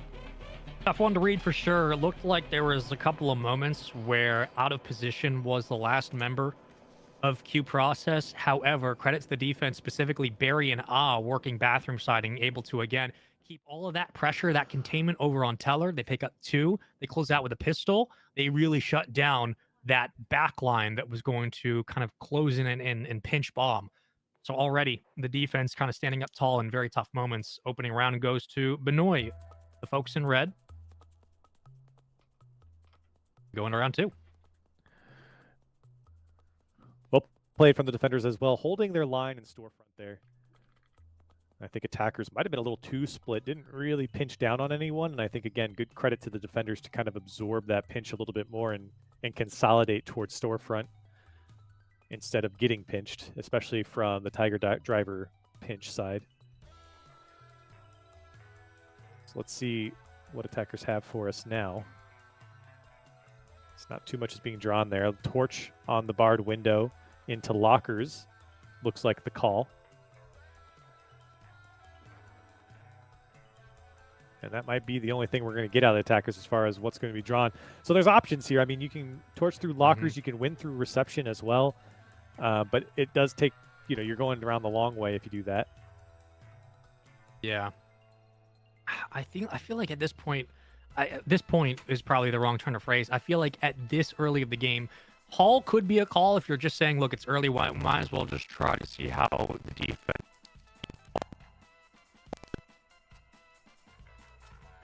Yeah.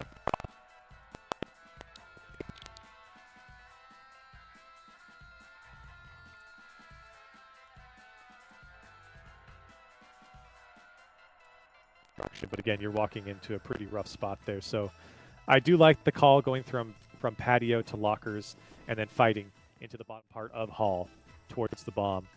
Defenders are set up quite nicely for that. Mel will be holding that lockers door and Jazzboat holding the northern door as well. So attackers got their work cut out for them.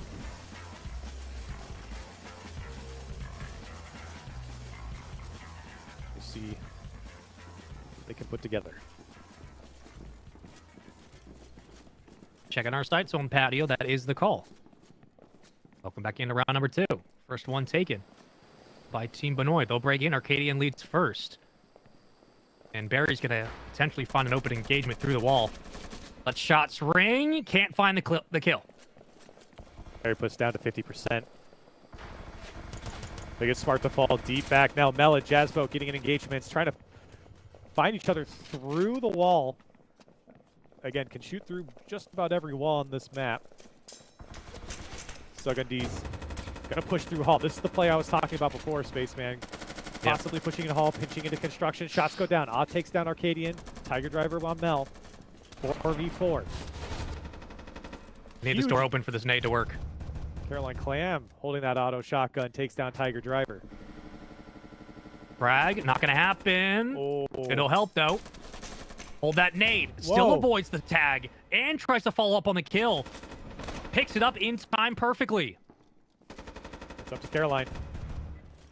She's got the auto, gets one, has a bunch two in front of him. Opportunity was there to get both.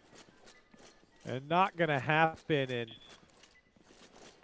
again, I feel like that push from Hall into construction was what really caused the chaos for defenders.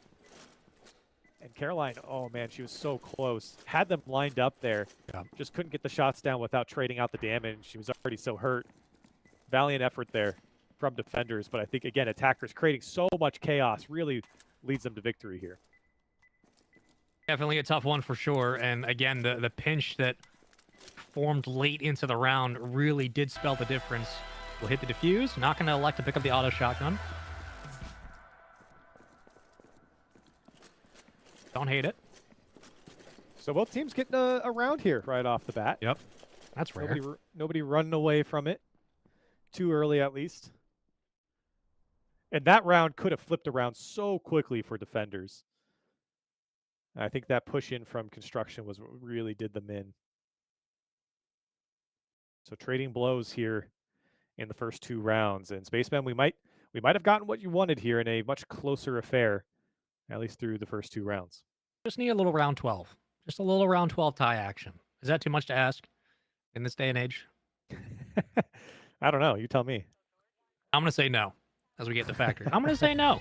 Chat, what are your predictions? Go ahead, put them in as we move to factory. Again, a map that is quite large when it comes to just simply space available on the floor. So defenders going to have to work around what could be power cut if they do kill the lights. So actually not always the best move for an offense because it's tough to see in this map. It looks like we might have a charge on the wall. Try to blow our way through the bomb. I love it. Door charge into storage, wall charge in behind the bomb. So this is very sneaky. And the only thing you're going to have to worry about is that sightline from office. Looks like it's going to be a mop up there from Caroline. So it's going to be on Caroline to hit this sightline from the wall charge in behind the bomb. Hopefully defenders will have someone playing Doc or through Toxic to help defend from the southern side of the bomb. But I think all eyes on Caroline Clam here in the office with that mop.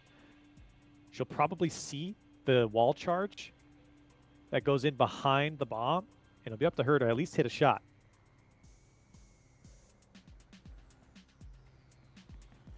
Does it? It'll depend on if she sees it. That's she might get smoked off, which is the call. So it won't be her fault if she gets smoked off, but Mel will play it close. So Mel as well. Eyes on her to see if she can actually hold this and not get clacked through the wall either.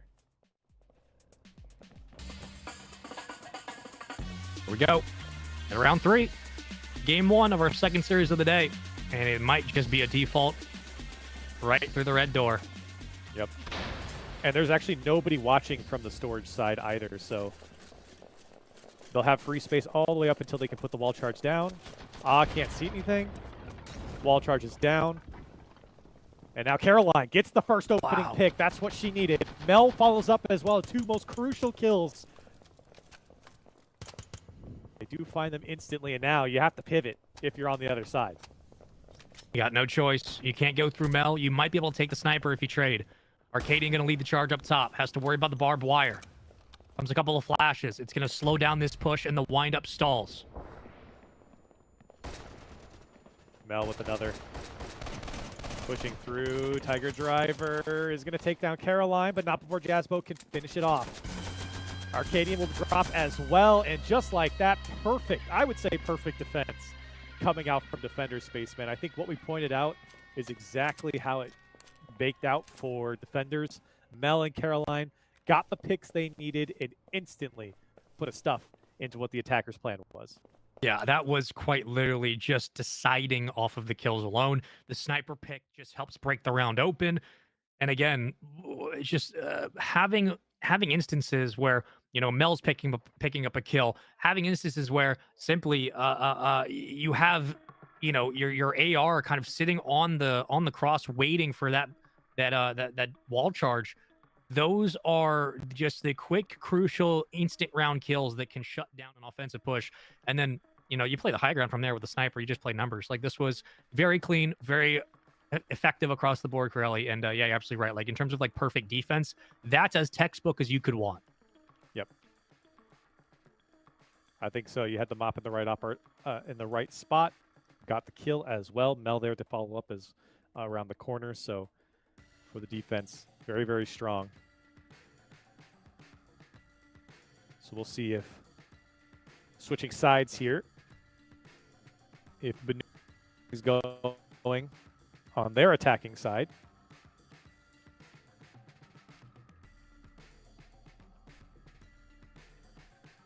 And I don't know what the plan is. They haven't put anything down, but it could be through arcade. Defenders will be ready for that. They got the barbed wire and teller. They also have the barbed wire on the broken shutter, but it looks like it will be an arcade call. And Based arcade. I think arcade's pretty popular. Possibly going for shutter buttons as well to split through entrance. That might be the call. If you are going to force through an arcade siphon, you might as well go and split to entrance and take the shutter. Like, it's either, again, you're single filing through arcade and giving the defense so much opportunity to shoot through arcade, to shoot through what could be a line of sight from back here outside bathroom, checking the walk from arcade doorway. You might as well send 1 or 2 numbers to entrance if you can to win the opening fight, hit shutter, flip the switch, and then move in and try to take the fight over the top of the shelves at C-Store. So see how it cleans out, which looks like we have 1 AR, 3 stubs, a shotty. It's going to come down to close gunfights for sure, as the attacking team, Q process will, Benoit will walk up and get ready for arcade. I think Arcadian hears this. If he can get some shots down on Mel. Mel does take some fire. Meanwhile, arcade is broken open. GTA boss crucial to get one. And I don't know if he's going to. Oh, he does whip around and get Jazz Boat. Arcadian gets Mel. Will return the favor onto GTA Boss King. And now pushing by themselves. Barrypuss and Caroline very tentatively looking at arcade. Looks like the shutters. There goes the shutter. Yep, shutters got open, so Barrypuss going to rotate back around, see if they can pinch on the backside. Arcadian take it down by what great shots from Now a fight. Again, 3 for Tiger Driver fighting for their lives here in arcade. Tries to get a shot on Caroline Clam. Not going to happen. And cleaned up that round. Going to though, all over the defense. Non-stop pressure in and around Teller. I mean, the door pop, the quick 2-piece. Who cares if you pull up shutters for the entrance hold? I mean, was lights out and picking up not only the opening frags, but also, again, keeping the defense at bay and always guessing a 3K in the round. Went absolutely crazy. Yeah, and I feel like holding Teller the way they did created so much attention from the storefront side that other players were able to kind of sneak in through arcade, get some kills through deli, and I felt like, again, the attackers doing a great job of creating multiple lines where defenders have to consider and finishing off their food every time they got in an engagement. The amount of times we've seen people kind of swing the door open and go for that pick that was able to execute on and fail. It's tough to be able to do, and the fact that connects for 3 in the round and takes the challenge off of the first sight line, like, there's a player challenging me, okay, here I come. Like, it's confidence in the gun skill, sure, but it's also just complete understanding of how the round's going and where they need to make an impact. And really offensively they played the offense like a defense. Like, they just is the tip of the spear. Barry was in a great position around bomb, and they play off each other quite well. So similar map from last time. Yep. And for attackers, when we saw this from Q process, They kind of split between going lockers into reception crates and then pushing through hall. We'll see if Benoit has a different idea. It looks very similar here to push into lockers from patio. But as you saw, I think that pinch from construction last time was what really did defenders in. If you can get any control outside of lockers into that southern part of hallway, it's very tough for defenders, I think, at that point. That pinch from construction, almost imminent. We'll see if attackers can get that type of space this time around. They can land the nade. They will be able to take out one, unlikely two, but at least one of the barbed wires, which will, again, open up construction just a bit. It'll give them some free entry through the back north side of construction, where, again, they could flank bomb or force more of the gunfight outside lockers, outside of bomb, and give themselves a chance to really split up and try to take that fight if they're feeling confident, which so far after the last round, the way Oz been playing, I don't know why you're not. We'll see what they do. So the setup is pretty conservative here. I mean, Tiger Driver is going to be able to hold lockers. They can wallbang through the wall on the southern part. In fact, that's exactly what they're drawing. Sugadis is playing deep in crates, so there's going to be a ton of space for attackers to kind of come through here. Yep. Last time we saw this, attackers came through the barred window in lockers. I think they're just going to walk in through reception this time for Benoit. Everyone running SMGs, a shotgun, and Oz running an Igmar. Great pick. Man. Read like a book. That's tough. That's really tough. Look how much of the map opens up now for the offense. Going to be crucial here from Tiger Driver. Just going to hear the kick. Trying to get some damage down. Everyone almost full health. Here comes the pinch from hallway, Spaceman. This is what we were talking about. If they can win on the northern part of the map here through construction, things open up. Jazzboat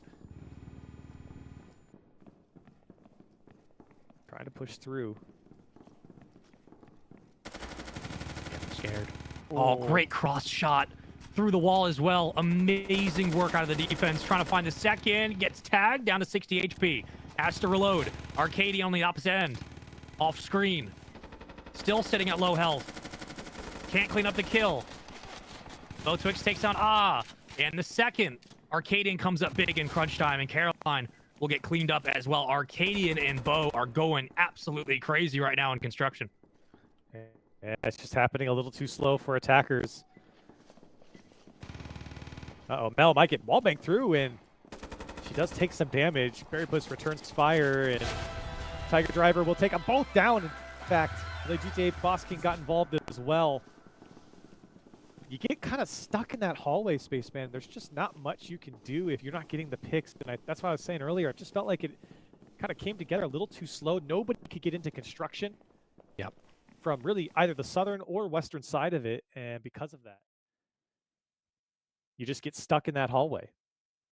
They had a great opening 10, 15 seconds of the round, though, right? Like, they get the first blood. They have so much real estate they can work with.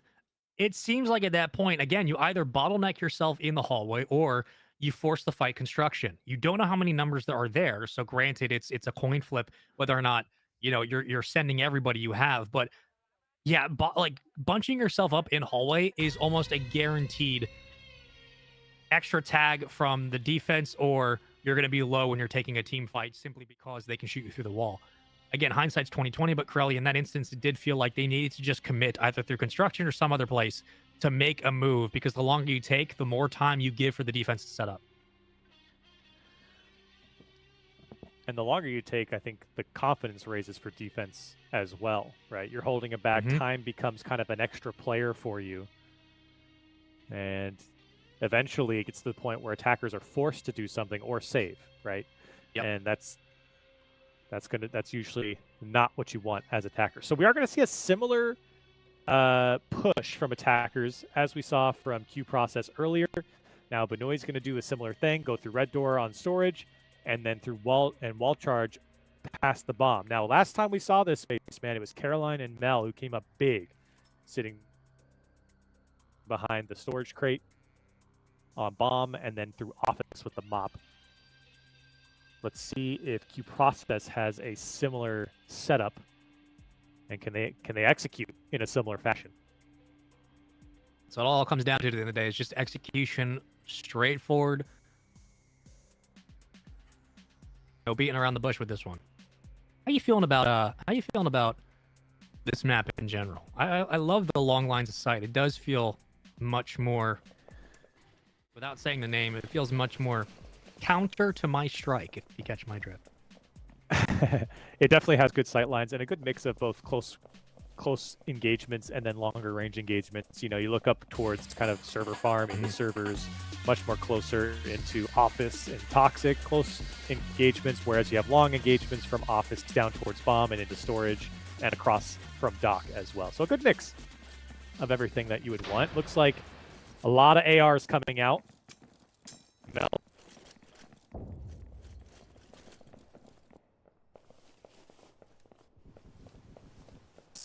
Caroline.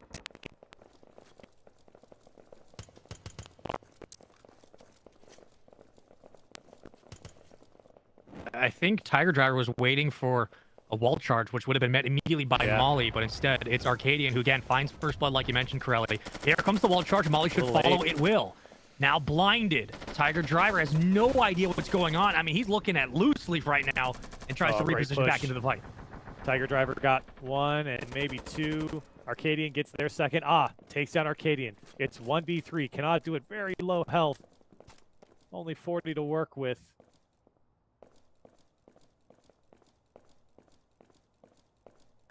Nobody peeking on the defensive side. Smoke's coming down. They're going to hear it come through this cage. Shots to the left. Does not win the engagement. Defenders hold on tight. Tough push, Spaceman. We've seen this a couple times now. Defenders have really got the attacker's number on that particular push through storage and wall charging behind the bomb.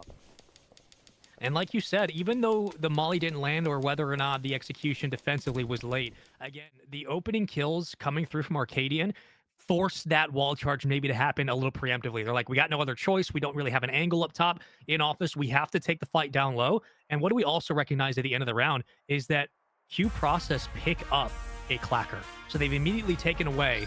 That's why Tiger Driver was staying alive late in the round on 3-1. They take away a bit of resource from the hands of Benoit, and all of a sudden now they're going to have to rethink how they're approaching some of these doors, some of these angles, because they just simply don't have the util.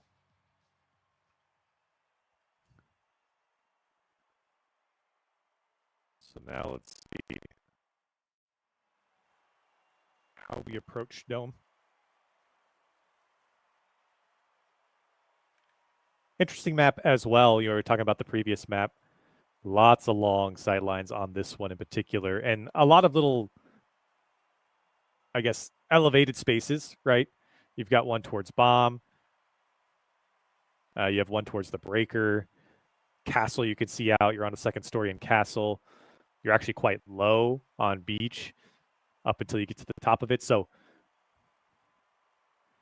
lots to consider on your push, but also lots to consider defensively. Looks like it will be a beach push. Why not? Why not? You know, like the quick answer counter to that is because it's a beach push. But like, you know what? Why not? Like, why not? Yeah, you're gonna have to fight uphill to base for sure. You're gonna have to fight uphill moving into Castle. Expect an AR to be watching you from beach. It's a little bit of a tough heady to hit. We've been there before. It's a little more difficult. Granted, if you're kind of sitting towards this blue window, you can look over, but there is still some cover for beach. But if you're gonna force the fight uphill, then force the fight together. Yeah. Yeah, those sidelines.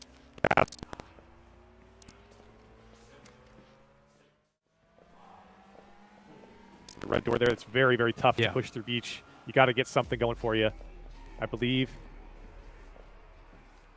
Is it Jazz?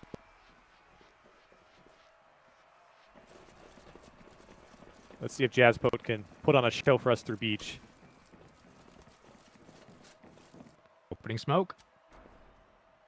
Gives them some cover. Lights are out. Caroline takes the opening. Will hit the drawbridge. Mel following suit.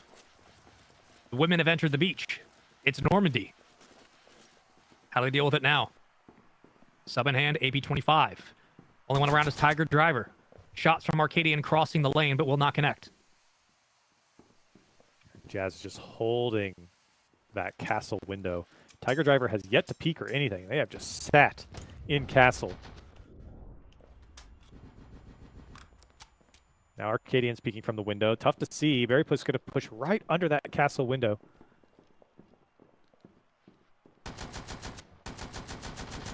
Mel gets spotted out. Can she put shots back? Does return fire. To finish off Arcadian. Mel's pushed up. Oh, into jungle. Into jungle. Caroline just ran into jungle, but there's somebody around. Oh, Caroline's going to get caught. Caroline alive. She 1v1 to the corner. What? Caroline, oh my God, got him. There's no way she's alive this long. Into jungle. Barry on the opposite end. Mel working in tandem. Now they can start to push these gunfights. Berrypuss trying to push through. They are able to take out Slugadi's. Botwix now has to know exactly where Berrypuss is. Tiger Driver still holding from castle. Mel trying to get aggressive. Time becoming more and more of a factor here. Runs right past Botwix. Berrypuss knows where it is and finishes off. Trades out. 1v1, and Berrypuss might be able to hide behind the bomb here and force Tiger Driver to come back around. Tiger Driver is going to have to go for the push, and the fight is taken from Berrypuss, and they will pay. Tiger Driver able to clutch up. Better health, better weapon, and in the end of the day, understood that you got to push that fight with very little time, and that if he was coming in, you will have a flare on the ground if needed. But that is a huge round win for the defenders, who had the jump on a couple of members of Benoit, specifically Caroline, and it didn't matter. I mean, that's just scary for sure when you're moving towards Riverside, but I mean, that is a round that Q Process absolutely had to close up defensively. That is so. I think that was GTA Boss King. That was The receiving end of that. on the receiving end of. He said that whiff is crazy. Is what he typed in chat. Caroline. That huge win that was for attackers. To win. Take a bit of confidence.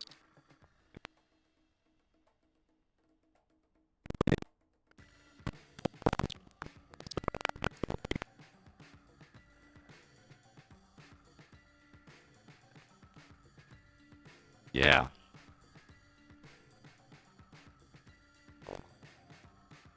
If Benoit can steal one away on Bank, that would be huge for them to stay on pace with the opposition.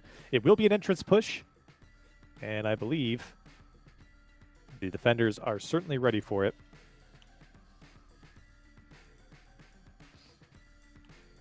Even with full util here, kind of interesting. You've got everything you would want, door charges and all. And we're going to walk through entrance, which is not a crime, but interesting to not mix it up to the other side of the map.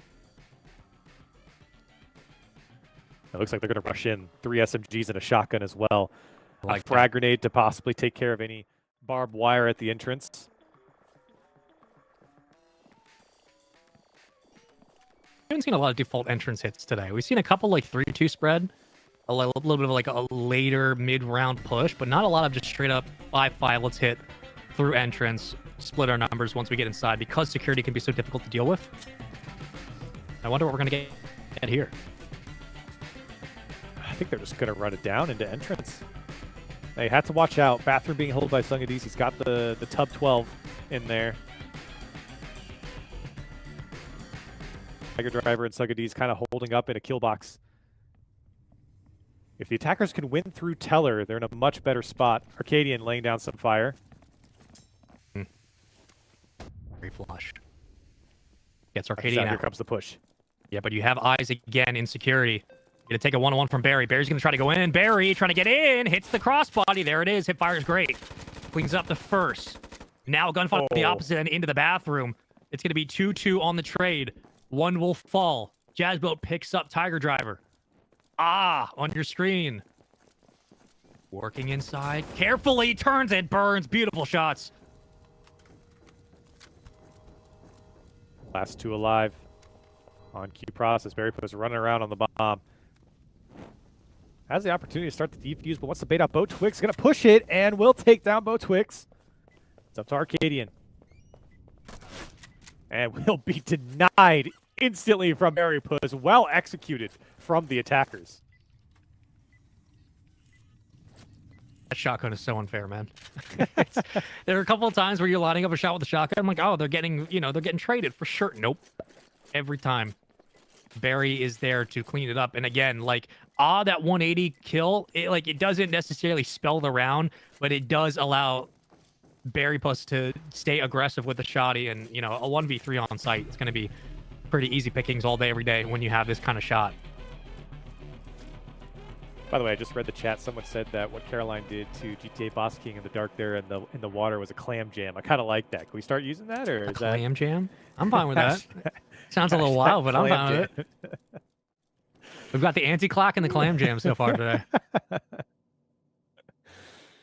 We have to have a better hashtag for what Caroline does. No, you brought this up. This is on you. Yeah, you've done that. We're just taking it. Hey, Chino, yeah, you're the one who created this, so. We'll have to ask Caroline, see if they approve. Either way, great attacking win there. We were just talking about how it's been very defensive sided. That's 2-2 now for Benui. 2 attack wins, 2 defensive wins. Some good looks as they will stay on the attacking side into C-Store. See what the setup is for defense. We want this. Yes, the bomb. Okay. It looks like a little pinch here. Entrance pinch from the southern side and bathroom. Curious if they just want to go straight from bathroom and entrance together at the same time, or if they want to win bathroom into teller, open up entrance. They don't have to use the wall charge. Oh, they might be pivoting. They might be going through office now. Like if they're going to go off of we're going to contain storefront and pinch out, you would have to go like the only route that keeps every other variable at a minimum is bathroom to teller to shutter button. So if you're changing it up, then it means that your game plan for mid round here, even if you do pinch out a storefront, it's going to take a little bit longer to develop if you're going to come from the office side, which is fine. But yeah, we're going to get a lot of util in the bathroom. Of course, arcade. I don't know if we're going to see a lot of arcade in this round. I mean, we might see like one slow rotation, but this could be a pretty easy setup for the offense to get inside if they can eventually hit shutter. And, you could essentially just send one player to rotate around arcade all the way to office and try to work through the freezer side to pull attention. You might have actually just called it. They're drawing it up that way. But we can. So we'll see. Defense. They're pretty heavy. Arcadian and Teller holding bathroom with Tiger Driver, who's sitting in bathroom. So that office side is a little weaker.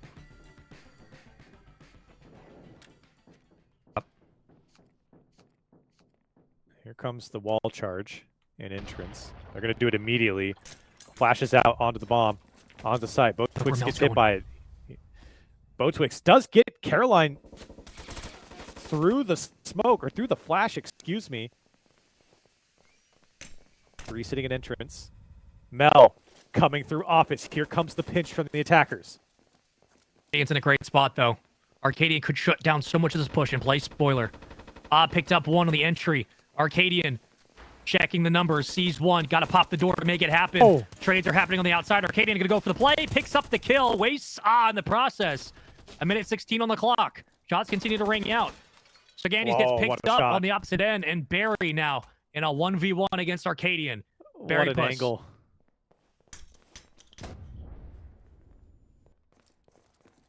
Doesn't have a lot of health to work with. 13. That's got to win it cleanly.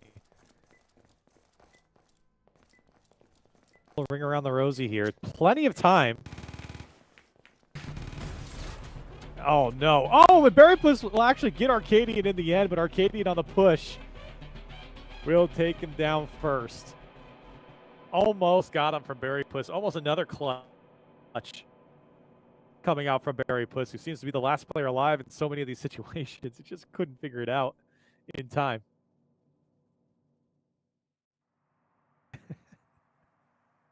call the execution from Mel going through off the side. I mean, it was drawn up just the way they wanted it, but again, Arcadian was able to delay a lot of the opening team fight and buy enough time to eventually trade. It's always weird seeing neutral trades in FPS, and you're never quite sure who actually comes out on top, but registers first and does get the kill for Q Process. They will be up 5-4, 2 rounds away from closing out the first match of their series. And back into Kill Dome we go. Could it be another beach hit this time? Yeah, we'll switch sides as well. Yeah, Caroline, I think that's a good call. Q Process now back on the attacking side. It will be a beach push into the torch, into Castle. But a mop coming out from the defenders as well. That's going to be crucial to stop the beach push. Yep. And if you're going to have Caroline rocking a sniper watching beach, you would also love to have an AR maybe at base, maybe up towards the breaker. Just someone who can also help out when she has to pull off, when she's getting shots that are not either registering or getting counter-sniped, counter-picked. You would love to have somebody else in position to put down some cover fire and again, make beach hell for the offense.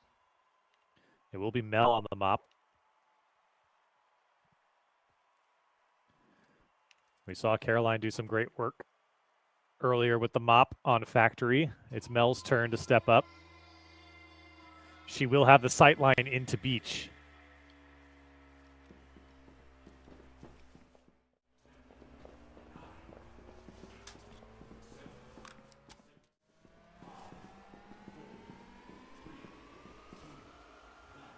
Into round number 10, here we go. Offense on your screen.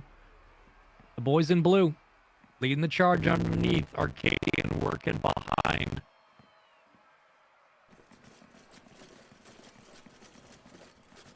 The delayed one, only one going beach side. I lied. All 5. GTA Boss King going to be the first one up on the entry. Point man at Tiger Driver, now inside. Mel should be able to see something, or at least call him out.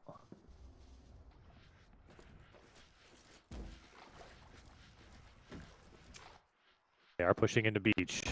Holding from Castle. Calls out the whole team. Sees the whole team. One sneaks through. Tiger Driver gets one. Can they get 2? Caroline has to figure this out. Molly not thrown in the end. Tiger Driver only coming up with 2 now. Caroline did not have their gun out. And unfortunately, Mel just has not had an angle on any of these players as Sugandese takes down Mel. Berry Puss trades out Tiger Driver. Castle control taken for the attackers. Berry Puss fighting for their life. Not going to survive.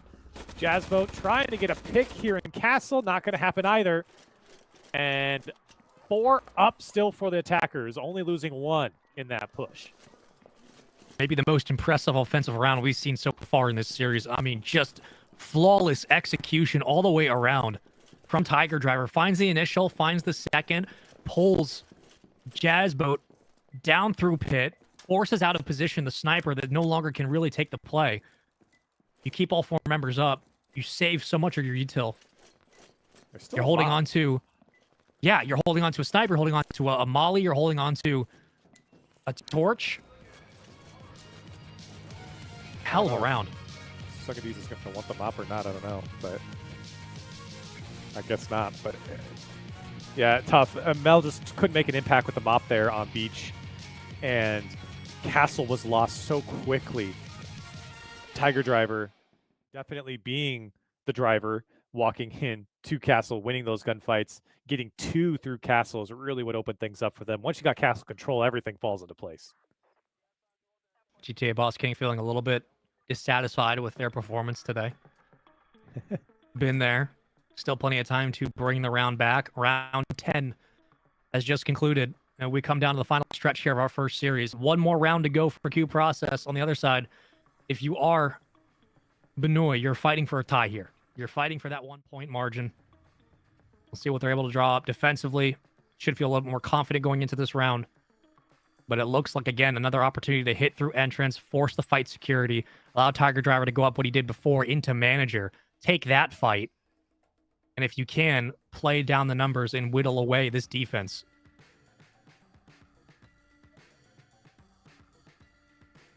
Looks like an entrance push. Entrance into hall, check bathroom, win teller, open up the vault, go back through security. Or possibly do both at the same time is what it's really looking like.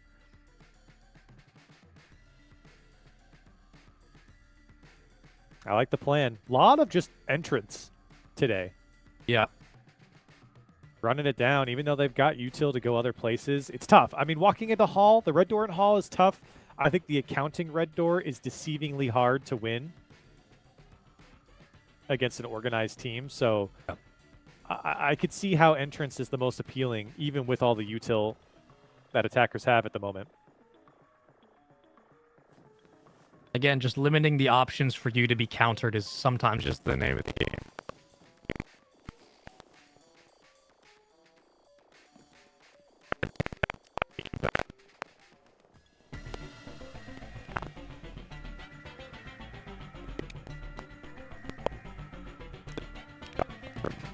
Degrees left, 90 degrees right. So you're just guessing, and you're likely going to die almost immediately. In fact, nobody's playing bathroom here from the defender's side, which is the expectation, at least from the attacker's POV. Nicely done. Sagandis is waiting. Clock in. Barry going to pick it up in time. Yes, but rotate back to his team. Jazz took a lot of damage. Her team, excuse me. Will get GTA Boss King Nice. through security. Caroline Clam cannot win the fight against Botwix. Tiger checking his corners in hallway. Sagandis is deep into accounting already. Vault door is open. Sagandis, can he win another gunfight here in Loans? He cannot. Barry puts an end to that. And it's up the Tiger driver, who's sitting in teller. Might be able to get the pick here on Mel. HP. He has 0 HP now. Mel and the ladies are too good. Late in the round, great defensive hold and a necessary win, obviously, for the duration of this series, but really, really great patience as things broke down for the offense, not overcommitting onto gunfights they weren't ready they could take, and really good job all the way around to find their team shots and go 6-5 now, just one round away from putting 1 point on a tie on the board. Yeah, good from Jazzboat there in security to not allow, I think it was GTA Boss King, just to run through for free, kind of using that smoke as a screen to conceal where they were hiding exactly. In fact, I think GTA Boss King just didn't think anyone was there, just ran straight into security. So good to stop that push, as that was the plan for attackers. Now back on C-Store, see if Benui can win this final defensive round and get their tie to at least get a point. Final round of game one. We wanted to go the distance. We got our wish. Okay. Get your wish. I know. Get your wish. What the call might be, again, like you kind of were mentioning back on bank, how difficult it can be to play from the hallway side because it's a 90-degree fight either angle, and again, you're kind of in a kill box. Bathroom in a similar situation where, yeah, you could probably break in, throw a stun, or smoke your way into teller, but you don't have a lot of real estate to escape if things go wrong. So maybe the quick hit through bathroom, maybe you send one instead, play from the office side, try to work up through freezer. You know there's going to be some pressure arcade entrance. You could have a pick, sure, but it does feel like we've kind of gone back to this idea of we want entrance to be in play at all times. Bathroom, if they do send, expect somebody to peel off and maybe go arcade to kind of triangle out the top of this map and keep the defense honest. Entrance almost just feels like a must. Like you have to have someone go entrance. You have to open up the shutters, or in their case, wall charge it open, because the sight lines that it opens up on the bomb site is just so strong and so much more relevant than even walking in through office. You can only really look through one doorway in office into the bomb site. So winning entrance is so crucial for the attackers. And that is what they're going to do. They're going to use a lot of util here to hopefully create some confusion for the defenders between bathroom and entrance. The good news is once they hear this, defenders, especially Mel, should feel free to rotate closer toward and looking towards the front, the storefront and entrance. Walks right through the molly.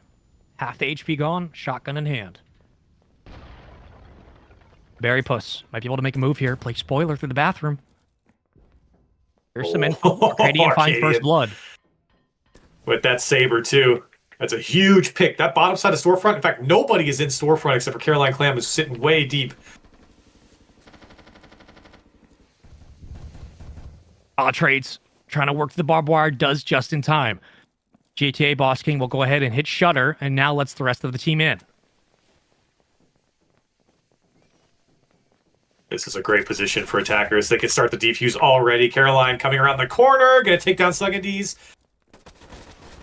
Stopped by GTA Boss and mopped up are the defenders. That's a great push from attackers. GG's all around. It's 7-5 for Q Process.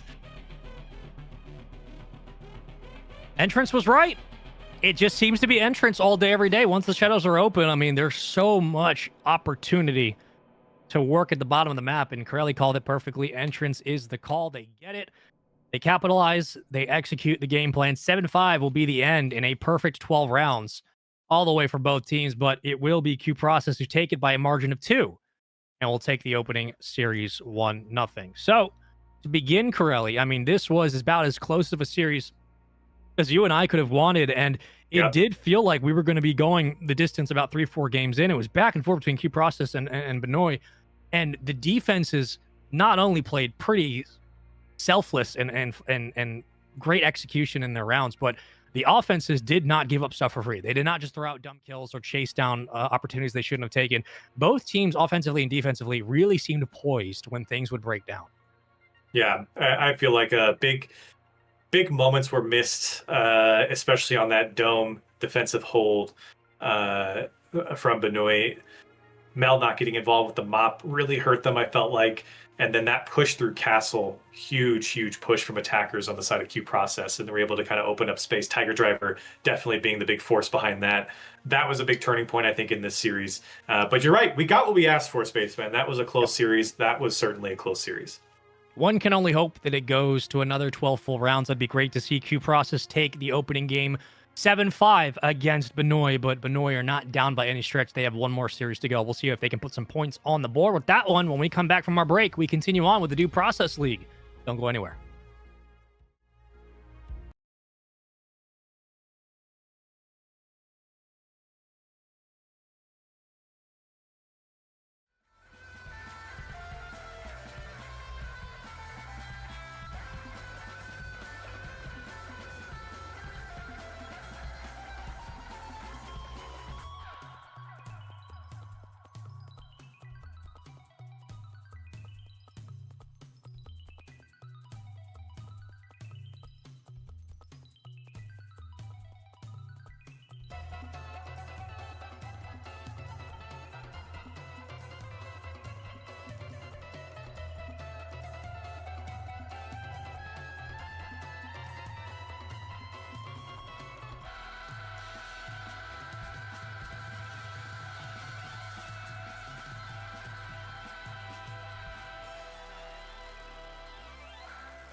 professional due process player. I'm Spaceman, just here as a commentator, and we can't wait to get more into the action here for our second series of the day. It's Q Process versus Benoit, and Q Process took the opening matchup 7-5 down to round number 12, was fighting over a 2-point win there in that game, and quite literally got a 2-point win and puts points on the board for Benoit, though. However, the defense and offense, both strats, both sides of the field, Corelli, looked so solid. Just came down to a couple of rounds that didn't go their way. Now they fight to put some points here in the standings. Talk to me a little bit how you're feeling as the matches have concluded today and what you're thinking about this next and final game. Yeah, a couple of clutch moments from Barry Puss there, I think, throughout that series, which really led their team to success.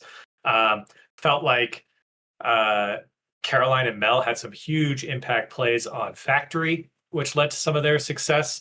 But Q Process overall, besides GTA Boss King, who self-proclaimed that he was throwing a couple of those games, I felt like we're very, very cohesive on their pushes, especially on the attacking side. And I think that's ultimately what led to their success overall in the series. A lot of precision defensively from Q Process when it came to taking gunfights, specifically looking at Arcadia and how many times he was able to stay alive. And that basically broke the round down for opposing Benoit offense. And look, defense has had a hell of a run through the game, through the gauntlet today. They have just consistently been finding ways to kind of put multiple rounds on the board at all times. I don't know if it's going to be a defensive battle all the way across, but it does certainly feel like, Corelli, the difference now is being found in offense. The difference in the wins has been, can they squeak out a couple of offenses back to back? Can you keep the advantage up? And when you do play offense, can you keep 2-1 gunfights, 3-2 gunfights? Can you play the team fight cleanly? And if you can, there's a good chance you can take the round.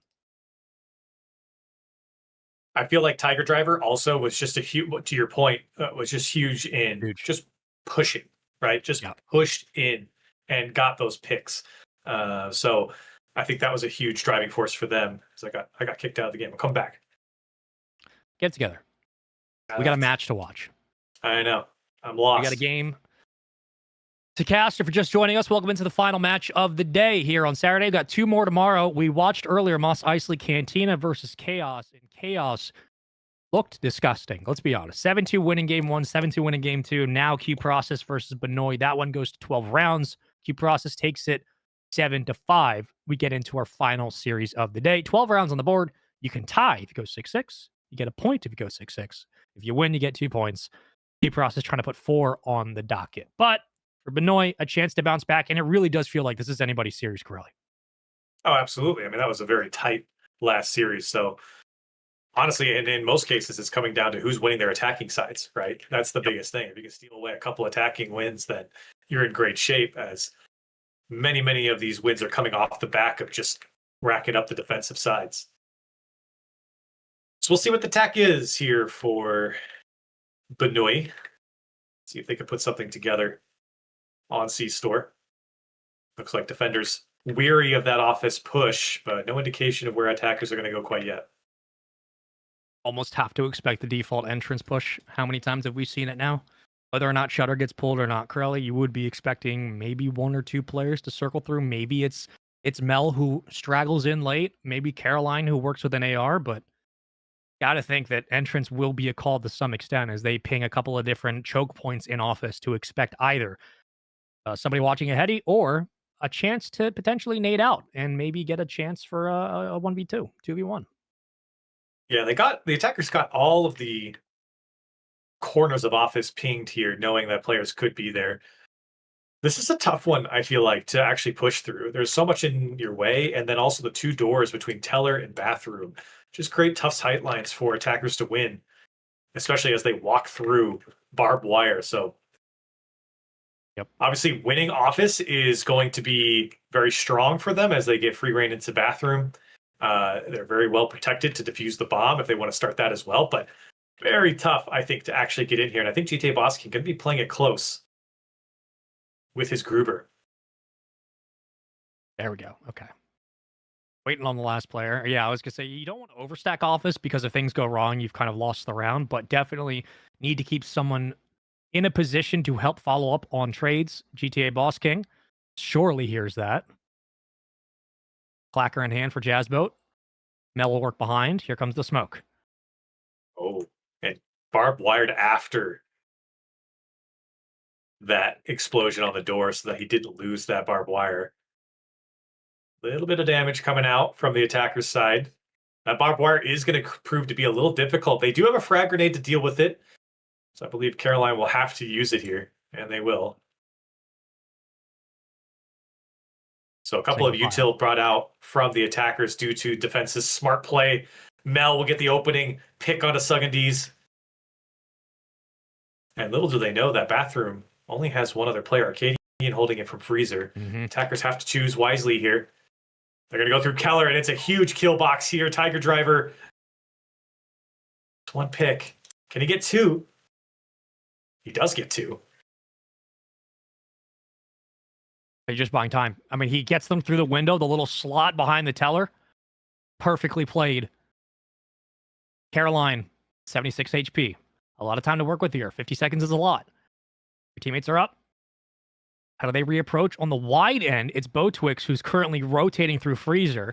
Tiger Driver and GTA Boss King trying to work around the KHAOS in bathroom. And Tiger Driver still alive, being a nuisance. Barry Puss gets one on GTA Boss King. Winnable. We can get another shot down. Oh, I don't know if you want to go into the 2v1 here, though. Got to be careful. That's a tough shot to hit. And defenders will take that one. Tiger Driver, again, I just feel like he's such a great force to get those opening picks. He's good for two almost every time. Yep. And he's aggressive. They're aggressive on the push. Even as a defender, pushing in, knowing that when the attackers push Teller, you've got to make a play through the Teller hole. He does. It's been massive for his squad in Q process for 2 series now, just starting off here with a great win and being a major contributing factor. Watching Tiger Driver play recently has been like watching playing construction on this map. Like constantly staying in little positions to pick off 1 or 2 at a time, making the defense or the offense, having to work harder than they should to get to site cleanly. Nobody escapes for free. But Tiger Driver is playing like a little vintage Zuma right now. Just good for 1 or 2. Stays alive, whether or not you trade him. I mean, his job's done. We saw it on the Dome earlier. Shut down the push twice for the offense of Benoit. And now we'll see what they can do. Pillbox is a death trap. That's the last place you want to go. And like we've talked about before, if you move checkpoint, you're going to have to deal with Hull regardless at some extent. You're going to have to get in and out quickly. We might just see the wall charge through Pillbox. I actually like that a lot. I mean, get in, wall charge, go through Pillbox, get right to bomb. Cut off the different lanes in which the defense can shoot you through a lot of these very fragile walls. Yeah, initially they wanted to go and Hall, and on the southern side of Hall, blast into crates, but there's so many sightlines in that. It's very risky. We've also seen so many teams try and use this Hall on the southern side to blast in, and it hasn't really worked out. It hasn't been clean, I should say. It's been very messy from attackers. So now with Pillbox in the mix right in the middle of the map, you might be able to get away with it in a more clean fashion. I will say one thing about Benoit. I appreciate they drop the little call-outs on basically every spot they feel like they can be shot from. You can kind of tell what they're paying attention to. And what's interesting here is the spots that they're paying attention to, defenders hardly have anyone set up there. As Sungadi's actually spawned into the site that they didn't have initially. We'll see if they can execute this checkpoint push. Once more, Corelli, it feels like Arcadian might be the spoil to the prize of this offense. How many times have we seen Arcadian just really shut down an opening push, whether through the wall or just being a nuisance in construction? Sugandi's here's something. Door opens. Sugandi's going to make the move. Spots 1. Spots 2. Is able to clean up 1, but traded immediately. 3 down for the defense, just like that. And Berrypuss is deep all the way on the bomb already. I think Tiger Driver knows. Jazzboat might come up behind, and Jazzboat, can they get the shots down? They do, but Tiger Driver did not take damage. He escapes away. Botwix takes down as well. Tiger Driver taking down Jazzboat. That's a huge pick. Mel trying to sprint in and get involved. Tiger Driver doesn't know that Berrypuss is sitting on the very corner. Now the push coming out from Berrypuss, taking the fight to Tiger Driver and not connecting. They are ring around the rosy here in office. They can't get a hold of anyone. Mel is taken down on the defuse. It's up to Berrypuss. He's got to get some kill here on one of these players, and it's doable. Got some damage down on Botwix, but Botwix sitting at, what is that? 20 HP to Tiger Driver's 70. Berrypuss in a very good opportunity here. 132 HP. Holding onto the shotgun, but you only got 30 seconds. Make it 20. Lands it. 1v1. 8 seconds to work with. Bang! Right onto the bomb and the defuse. The clutch is excellent. And a round win on the board for Benoit. Huge clutch from Berrypuss. And I think if I'm Berrypuss, I'm like, man, I can't believe I didn't kill either of those people in office with the ring around the rosy they had. But a huge clutch, and ultimately a clutch that they probably should have won in most cases due to it being a shotgun and also the opposition having very low health. You just have to graze them to clutch that one up. Great work, though, from Berrypuss. And again, we've seen this multiple times from Berrypuss being in these 1v2, 1v3 situations, and they're good for a couple. That time, that's enough to clutch out the round. Back to the kill dome. I love it. Let's get dicey. Tied up 1-1. That's what we want from both these teams. That's what we had last game. It was 1-1 going into round number 3. And then slowly it felt like Q Process were kind of slipping a little bit. Benoit took an edge. And then Q Process bounced back hard and went crazy.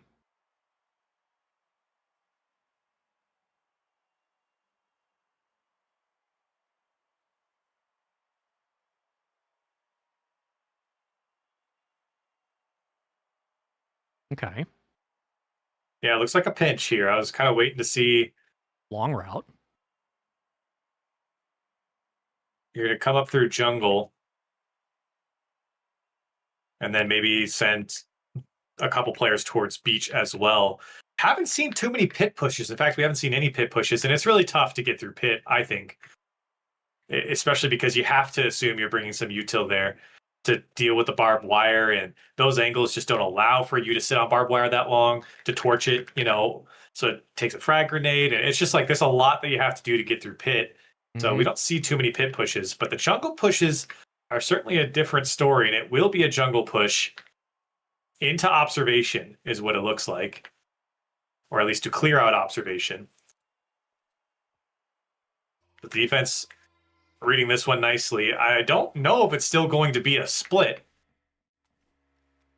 That's a long split. That's a long orchestrated split. It's a lot. It feels like this split only works, and I could just be talking out my butt here, but it feels like this split only works if you find the first blood quickly. Because the longer you give the defense time to set up and know where you're not, they're going to find ways to outmaneuver you on the space of this map.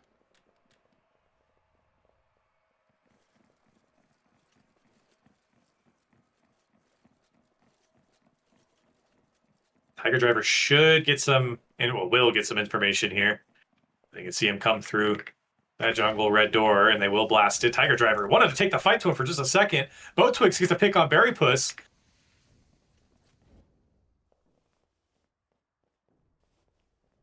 So the attack stalls for a moment.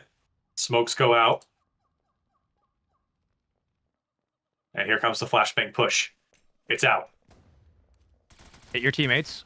Shots ring out from across the way. Goes down. Jazzboat responds in kind. Caroline still staying up. Caroline looking the wrong direction. Doesn't realize that actually the fight's the fight is happening, on the opposite end of the bridge. Now the push begins.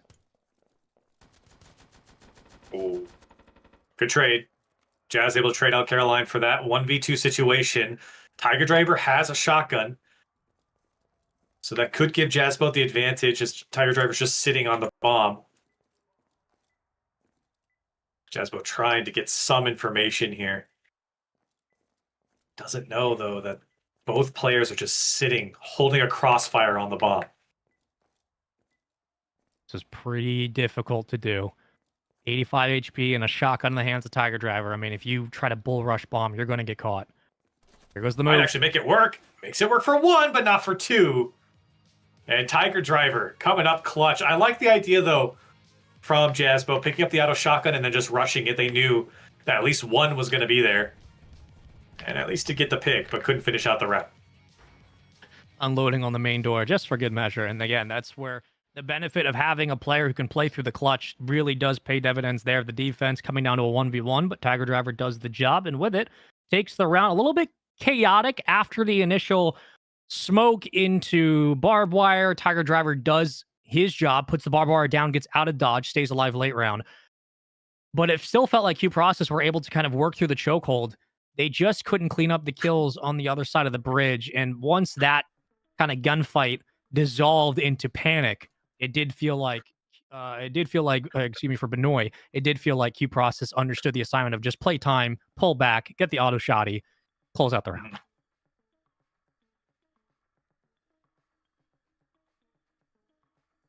And now for Benoit, going to have to play some defense here on C-Store, and looks like a similar expectation to what Q Process had in as far as where the attack's going to come from, and that's office. But I don't know if that's where they're going to go. It looks like actually the attackers might come through arcade and maybe pinch through entrance as well. At least that's what they've indicated so far. Which I kind of like, because I think there's a lot of expectation to come through office or entrance and arcade. Okay, so a wall charge, it looks like, into bathroom. So if they can win arcade and freezer, they'll wall charge into the bomb, create their own door into bathroom, and that dodges all the barbed wire that the defense set down. So as long as they can win out their gunfights, they're home free. It is an early investment of the wall charge, though. Just keep, as we all know, like, keep that in mind, Chad, is you are putting a lot of pressure on this offensive push to not only capitalize on using the wall charge, but also if they lose this, if they're not able to pick up what could be, pretty easy entry into sight, that will come back to bite them late in the game. Man, I don't know where the fifth's going to play yet. They haven't spawned in, but Oz, the only one holding where the push is going to come from. Oh, in fact, actually, there's two on the bomb. I didn't see them. So, yeah, it's only Oz that they're going to have to get through. They will blow office, though. So, in the end, Tiger Driver blows office, maybe trying to get some of the defense to know, or maybe to turn around. But here comes the arcade push. Oz the only one there. And gets absolutely smoked. We're rushing through freezer. Mel trying to pick up a couple around the edge, and Sungadese is able to take down already one. Tiger Driver responds quickly. Defense falling, offense moving into the site. Tiger Driver going crazy. That's a three-piece for him. Can he finish it off? Mel, take it down. No, it doesn't need to. Botwix going to finish off this round, and my, oh my, all five are alive. Botwix sitting with 14 health, and Tiger Driver with a three-piece. That was a blitz onto the site. Usually we see teams slow crawl, work through the first pick, then work through the game plan. That was a, we're going to just rush you and win the gunfight and catch you off guard, and they did all of that. And that's the problem, I think, there was Oz kind of drawing it as well. They were the only one there. They were the only one holding that arcade to freezer side, and when that happened, it was so, like you said, a blitz happens. Because really, they just need to win into freezer to wall charge the bomb, and that's it. Or bathroom, I should say. And that's it. That's all they needed, and everything falls into place after that. Really, really tough to deal with that kind of pressure that quickly, and it really came down to just having one player sitting outside. Feel bad for Ah. She's just like, guys, I'm a. Hey, they're like, ah. That's what they were doing. Nice. That was good. Let's get to the next one. Why not? Round number 5. 3-1 lead. Arcadian and company. Looking a little bit more steadfast, if we want to go with it. A little bit more straightforward with their approach on offense. I mean, granted, it was a bum rush into sight that worked. I don't know if it'll happen again, but it did very much feel like they knew exactly what the game plan was after jumping out of the bus. And from there, Corelli, they kind of just executed. I would go backstage here if I were the attacker. It looks like they are going to go backstage. You have a great line into crates. You do have to go through Pillbox, which is a little frustrating, but it looks like they're going to smoke off Pillbox, at least that corner, which will block the sight line into Club and Crates. So I like this attack coming out from attackers. Defensively, you're just hoping that you can win a couple picks out from Pillbox and then have to fight to keep and hold Crates.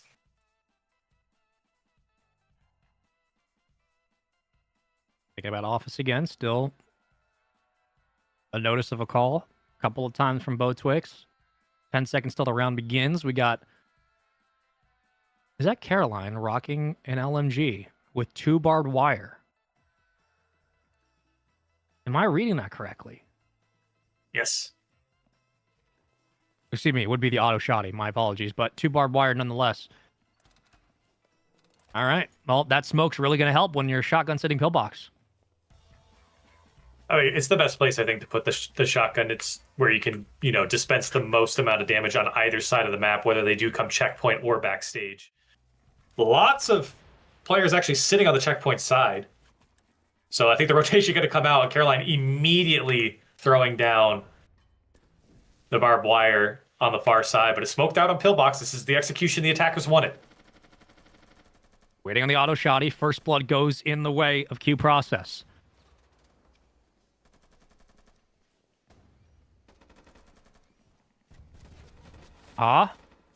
Takes out Arcadian. GTA Boskin helping out. On your screen, gonna have to eat the flash. Will get caught quickly and more numbers funnel into the bomb. Mel has a molly. And she's gonna throw it. Oh, it did not go far enough. They're defusing on the far side, and she's actually mollied herself off. Shots are coming down. Berrypuss trying to help out, but the defuse, unfortunately, gonna happen for the defenders. And Mel, what was a great opportunity for a molly, really came back to bite her, as it was what blocked her off from being able to defuse the bomb, or stop the defuse, rather. Currently, I don't know if it's just me. Let me know if it is, but it's starting to feel like we're seeing one team begin to separate in their execution just a little bit. They're building some momentum. And on the other side for Benoit, they just have been unable to kind of counter these really quick rounds. They slow down those pushes. We go back to Kildome. Maybe it's a better sign of things to come. Kildome can be a drawn-out game, but are you seeing the same thing on your side? Is there anything standing out to you specifically about what Benoit are doing that just isn't working, or is it just a matter of attrition on the field? Well, unfortunately for Caroline, they had that auto shotgun and just couldn't connect with the person in front of their face. And I think that really hurt them overall. That having that type of weapon sitting in Pillbox, if Caroline had gotten that pick, it might have been a different story, because then they would say, hey, there's an auto shotgun here. We can't just start running in. That would have slowed the game down. To your point, it just feels like it slipped off a very slippery slope for the defense when they don't get that pick and the attackers just clamp down on the bomb. Realistically, at the end of that round, it was all the attackers surrounded the bomb. It was Mel and Berrypuss just trying to fight back for that bomb control. And they never could. Up 4-1. 3 rounds to go for Q Process to take the second series of their matchup. It would put 4 points on the board to begin week 1 of the Due Process League. We got 2 more matches tomorrow. 2 more 2-game series is how I'm going to say it. 4 total matches. Should be a fun one. If you've been enjoying the action, dueprocess.info online to find out more information about both Due Process, the game, and how you can play and potentially play in these kinds of events. And also the Discord that should be pushed around in the information tab of this Twitch channel. Due Process on Steam. Get involved. Play the game. It's a fun one. Come join us. Join us. It is quite fun, as you're about to see a fun beach push into observation is what it looks like. And boy, if the attackers can win this one, really puts the foot on the throat of the other side. You'd be up 5-1.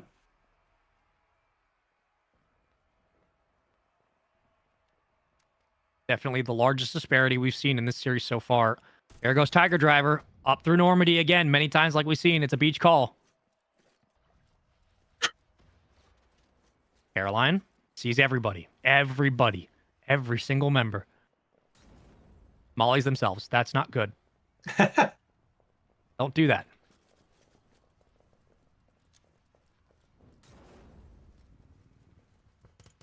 Yeah, Oh, interesting how players can see each other through observation here. They know exactly when the push is going to happen. Flashbang comes out. Here comes the push. Shots go down. Caroline connects with one. That was an easy kill. Got to keep running and falling back. The space is gained by the attackers, but trying to put down the shots. Arcadian takes down Mel. The push comes through. Caroline gets another. That's 2 for Caroline. GTA Boss comes back around the backside, takes down Caroline himself. Nice.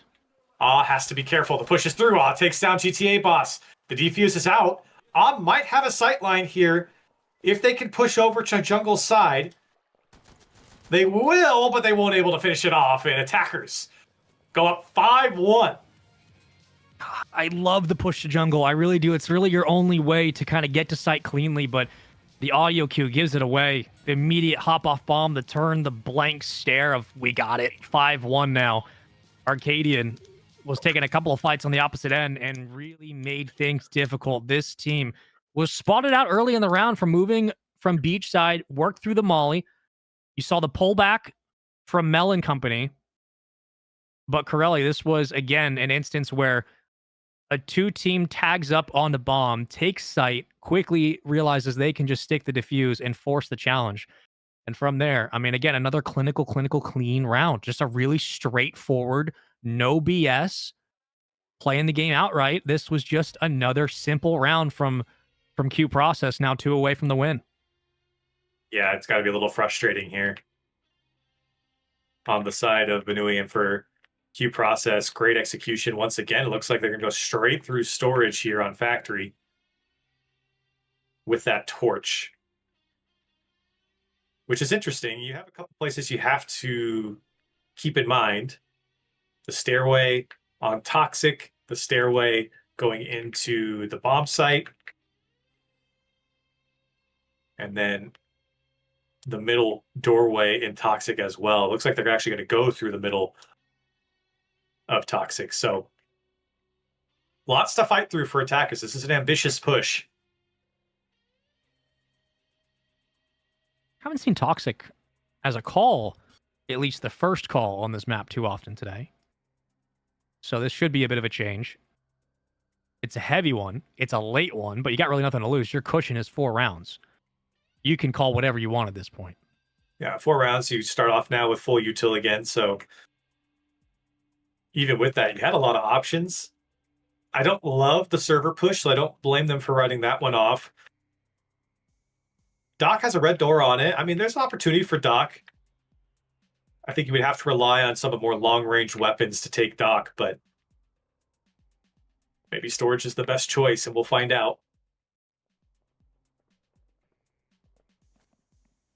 It seems like defense, or the defenders rather, are really expecting a possible servers push. But Barry Puss is in perfect position for what is to come through storage. Oh, already hits the smoke. So Mel behind, not gonna have to worry too much. But here we go. Yeah, they were trying to smoke off a possible mop. But what they don't know is that Caroline is actually sitting in office with it. And Oz in a great spot. Oz in a very good spot right now. Once she hears that door go, as she does, you're calling this out immediately in comms. I know where they're pushing. I know where they're hitting from. Oh, when she loses the opening fight, you can't lose that. Caroline's got this one lined up. Can she hit it? Going to back off, and maybe rightly so. There's 2 there. Oh, Caroline can't get the shot, and it's taken down by Tiger. Tiger, you know he's going to push hard. Office control. Toxic control for attackers. Barry Puss has to get the shots down. He does. Hit the lights. Tiger hit the lights quickly. This map's difficult when the lights are out. There's so much space to have to work with as a defense. Barry Puss on your screen. Mel.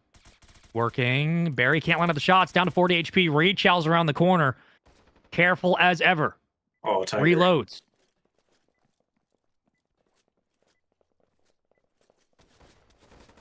Oh, Tiger almost whipped back around. Mel has like 1 HP.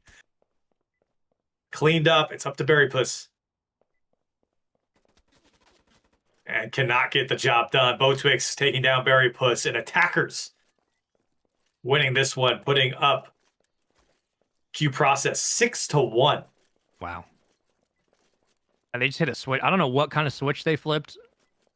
How their offense has changed from the first series. It could just be simply the second series gives you more of an idea of what this team plays like. But Corelli, this is a very different offensive team in terms of their execution and their timing compared to the first match. They have just been quick, efficient, and not dropping bodies too often. Like, impressive. Yeah, it just feels, I think it's just aggressive. I think that's the best word to describe them right now. Love what I'm seeing but not reckless. And I love what I'm seeing from Tiger Driver. Every time they push in and they push in hard, they're winning their gunfights, and they're good for one, maybe two in many cases. So just the numbers advantage that someone like Tiger Driver has given his team in so many of these pushes has been something that's hard to, I think, quantify. But in so many times, he's given his teams a number advantage, and it's been a strong, strong push from them on the attacking side. 1 round left. Can Q Process close it out 7-1 would be the largest blowout of the day. The other ones being 7-2. And they weren't really that big of blowouts. It was just really contested rounds all the way down the wire, but one team closing it out in KHAOS. One of the teams to watch in this tournament for Q Process. A round 12 victory in the last game. Now up 6-1, trying to make it 7 would be the largest lead of the day. And they will be on the attacking side. And you got to feel, just by the way this has been playing, is before we talk about what the spread looks like, their offense and their defense is almost identical. Like, they just, when we're looking at how they're going to play offensively, how they're going to approach the bomb, they're just kind of committing and winning the gunfights outright. So we were talking about util in Factory in that last map. Now all the utils being used here from Attackers, going through loans, going through accounting with the door charges. So defense is going to have to play their best. They need to win at least one of these, whether it's winning loans or winning accounting. Ideally, you win accounting if you had to choose one to stop the bank vault opening. Let's see what defenders can do to stay alive in this series. This is the round to get it done. Can Team Benoit crawl back and fight for another round here in day number 1 of the Due Process League? Or will it be Q Process who handle business as cleanly as they have all game and shut down this push? Here we go in the offensive round. Expect the smoke to come through the window. Charge in the hands of Tiger Driver. Usually the first entry man at the point. Clack in. There we go.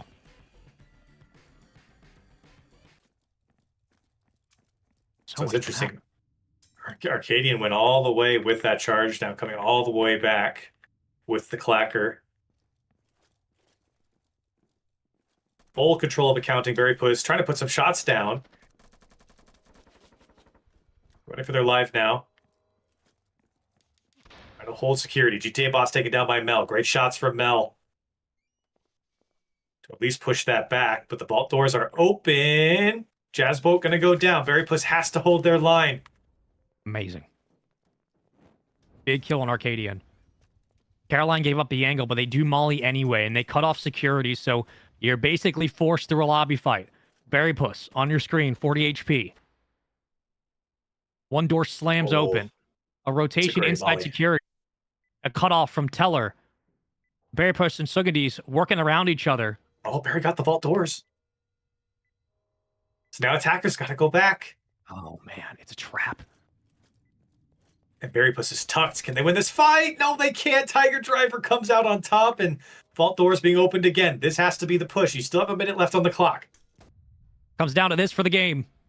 The second series of the day. 6-1 for now, and another big pick by Tiger Driver, the MVP of offensive rounds across the board, into a 1v3 now. Got to be great if you're Mel here. That's pretty good. Oh, that's pretty good. Is it a 1v3 for Mel? They know where they are. Mel 1v3 as they keep their team alive. Keep us going, man. Big clutch up from Mel. She was absolutely sensational on site. Oh, man, what a round. We go again. Wow. 1v3. I was a little worried when Mel, she pushed up in that hip fire shot. I was like, that is a risky challenge. I know you have to go for it, but that's a risky. Oh my God. She hit it. That was amazing from Mel. And everything I think kind of fell into place for her perfectly. The first challenge they had on the bomb kind of caught that person out quickly. Then the person who was defusing the bomb, I think kind of jumped past Mel, trying to get a little jump shot on her, but she kind of stood her ground and barrel stuffed them, and then heard the next person around the corner, knew exactly where they were, lined it up, knocked him down. A 1v3 for Mel. That's got to energize your team. You're down 6-1. You need something, a miracle. You get a 1v3 to keep yourself alive. And now you go back to a map that you can absolutely work within. It's not as big as Bank, a little bit more confined.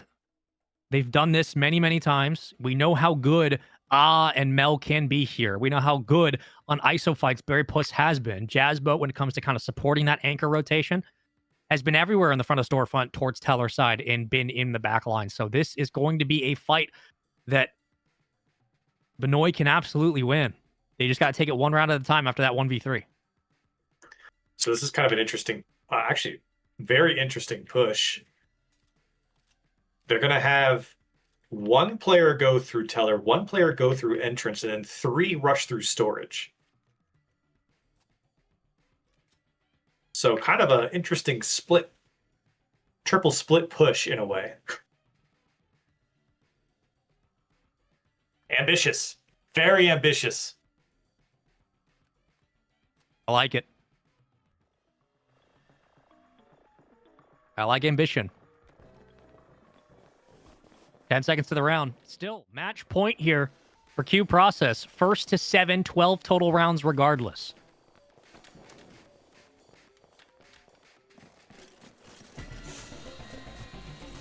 Where do we go?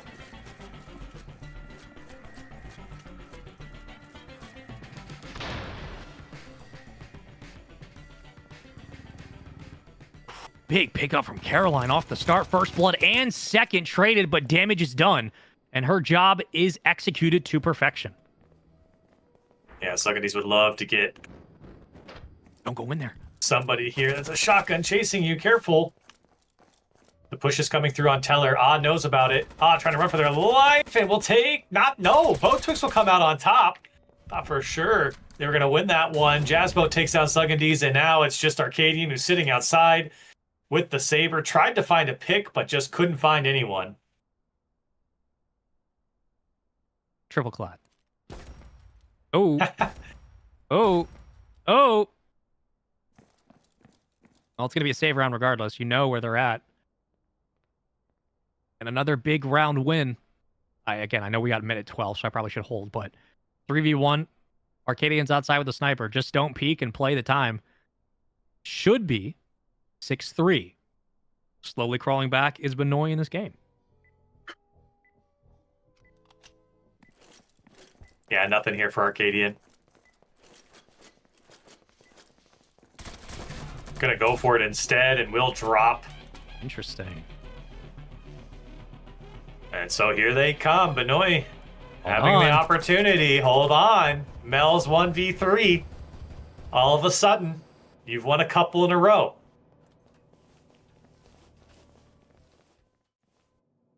That is their first back-to-back round win since round number 3 and 4 of game 1.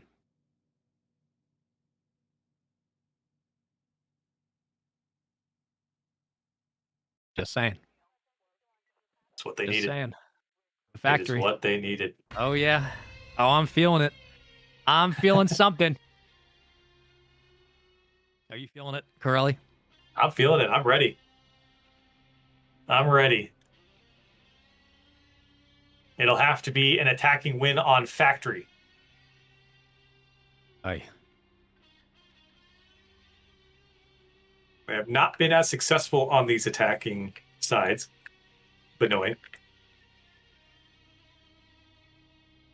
So we'll see what the call is. We know there's a smoke that's going to go down towards bomb. feel like that's pretty standard for most teams, just to block off any long-range sights. Is it a dock push here? It was last time. And then remember we had, I believe it was Barry, who was over here on scaffolding towards Toxic, watched the entry into storage, hit a molly, they come through, win the gunfight regardless, and then it broke down from there. So if you are going dock, you would love to have some extra pressure in the back of servers just to keep these ARs in check. But there is a lot of space in dock and storage to whittle away towards bomb. You can go through Toxic, you can try to work office side, or you could slow wrap through the backside of dock. They did use a wall charge of memory serves earlier, very early in a couple maps ago. So yep. I don't know if they'll still have it, but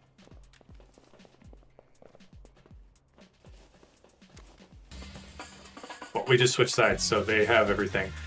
okay. But it will be it is a dock push.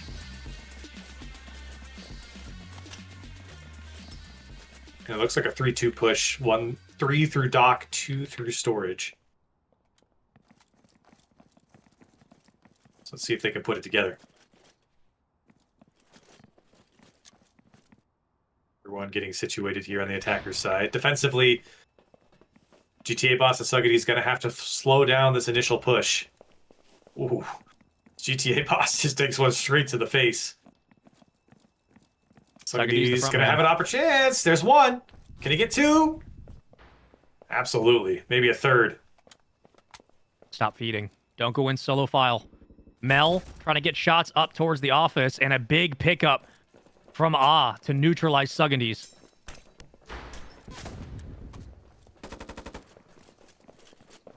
Sitting all the way back here with the Saber. Going to get involved here. The sightline across the bomb. Tiger Driver is there. Just depends on who sees who first. And does take the shot. Takes down Tiger Driver. Huge pick from Everyone else is pushed in and around office. And now attackers have bomb control. It's a great grenade coming out from Arcadian up to Mel. And Mel can't finish off one. As Botwix, I think Botwix fell. Yeah, he jumped in. He fell into the toxic goo. Big shots coming out. Arcadian can somehow clutch it up, and in the end, even with Botwix jumping into the goo, Arcadian and team come out clutch. That's a round that's going to haunt you a little bit. Wow. That's a round that will haunt you with the amount of picks that got with the sniper to open up sight. Just to have the other team purposefully throw themselves into the goo and still lose the number.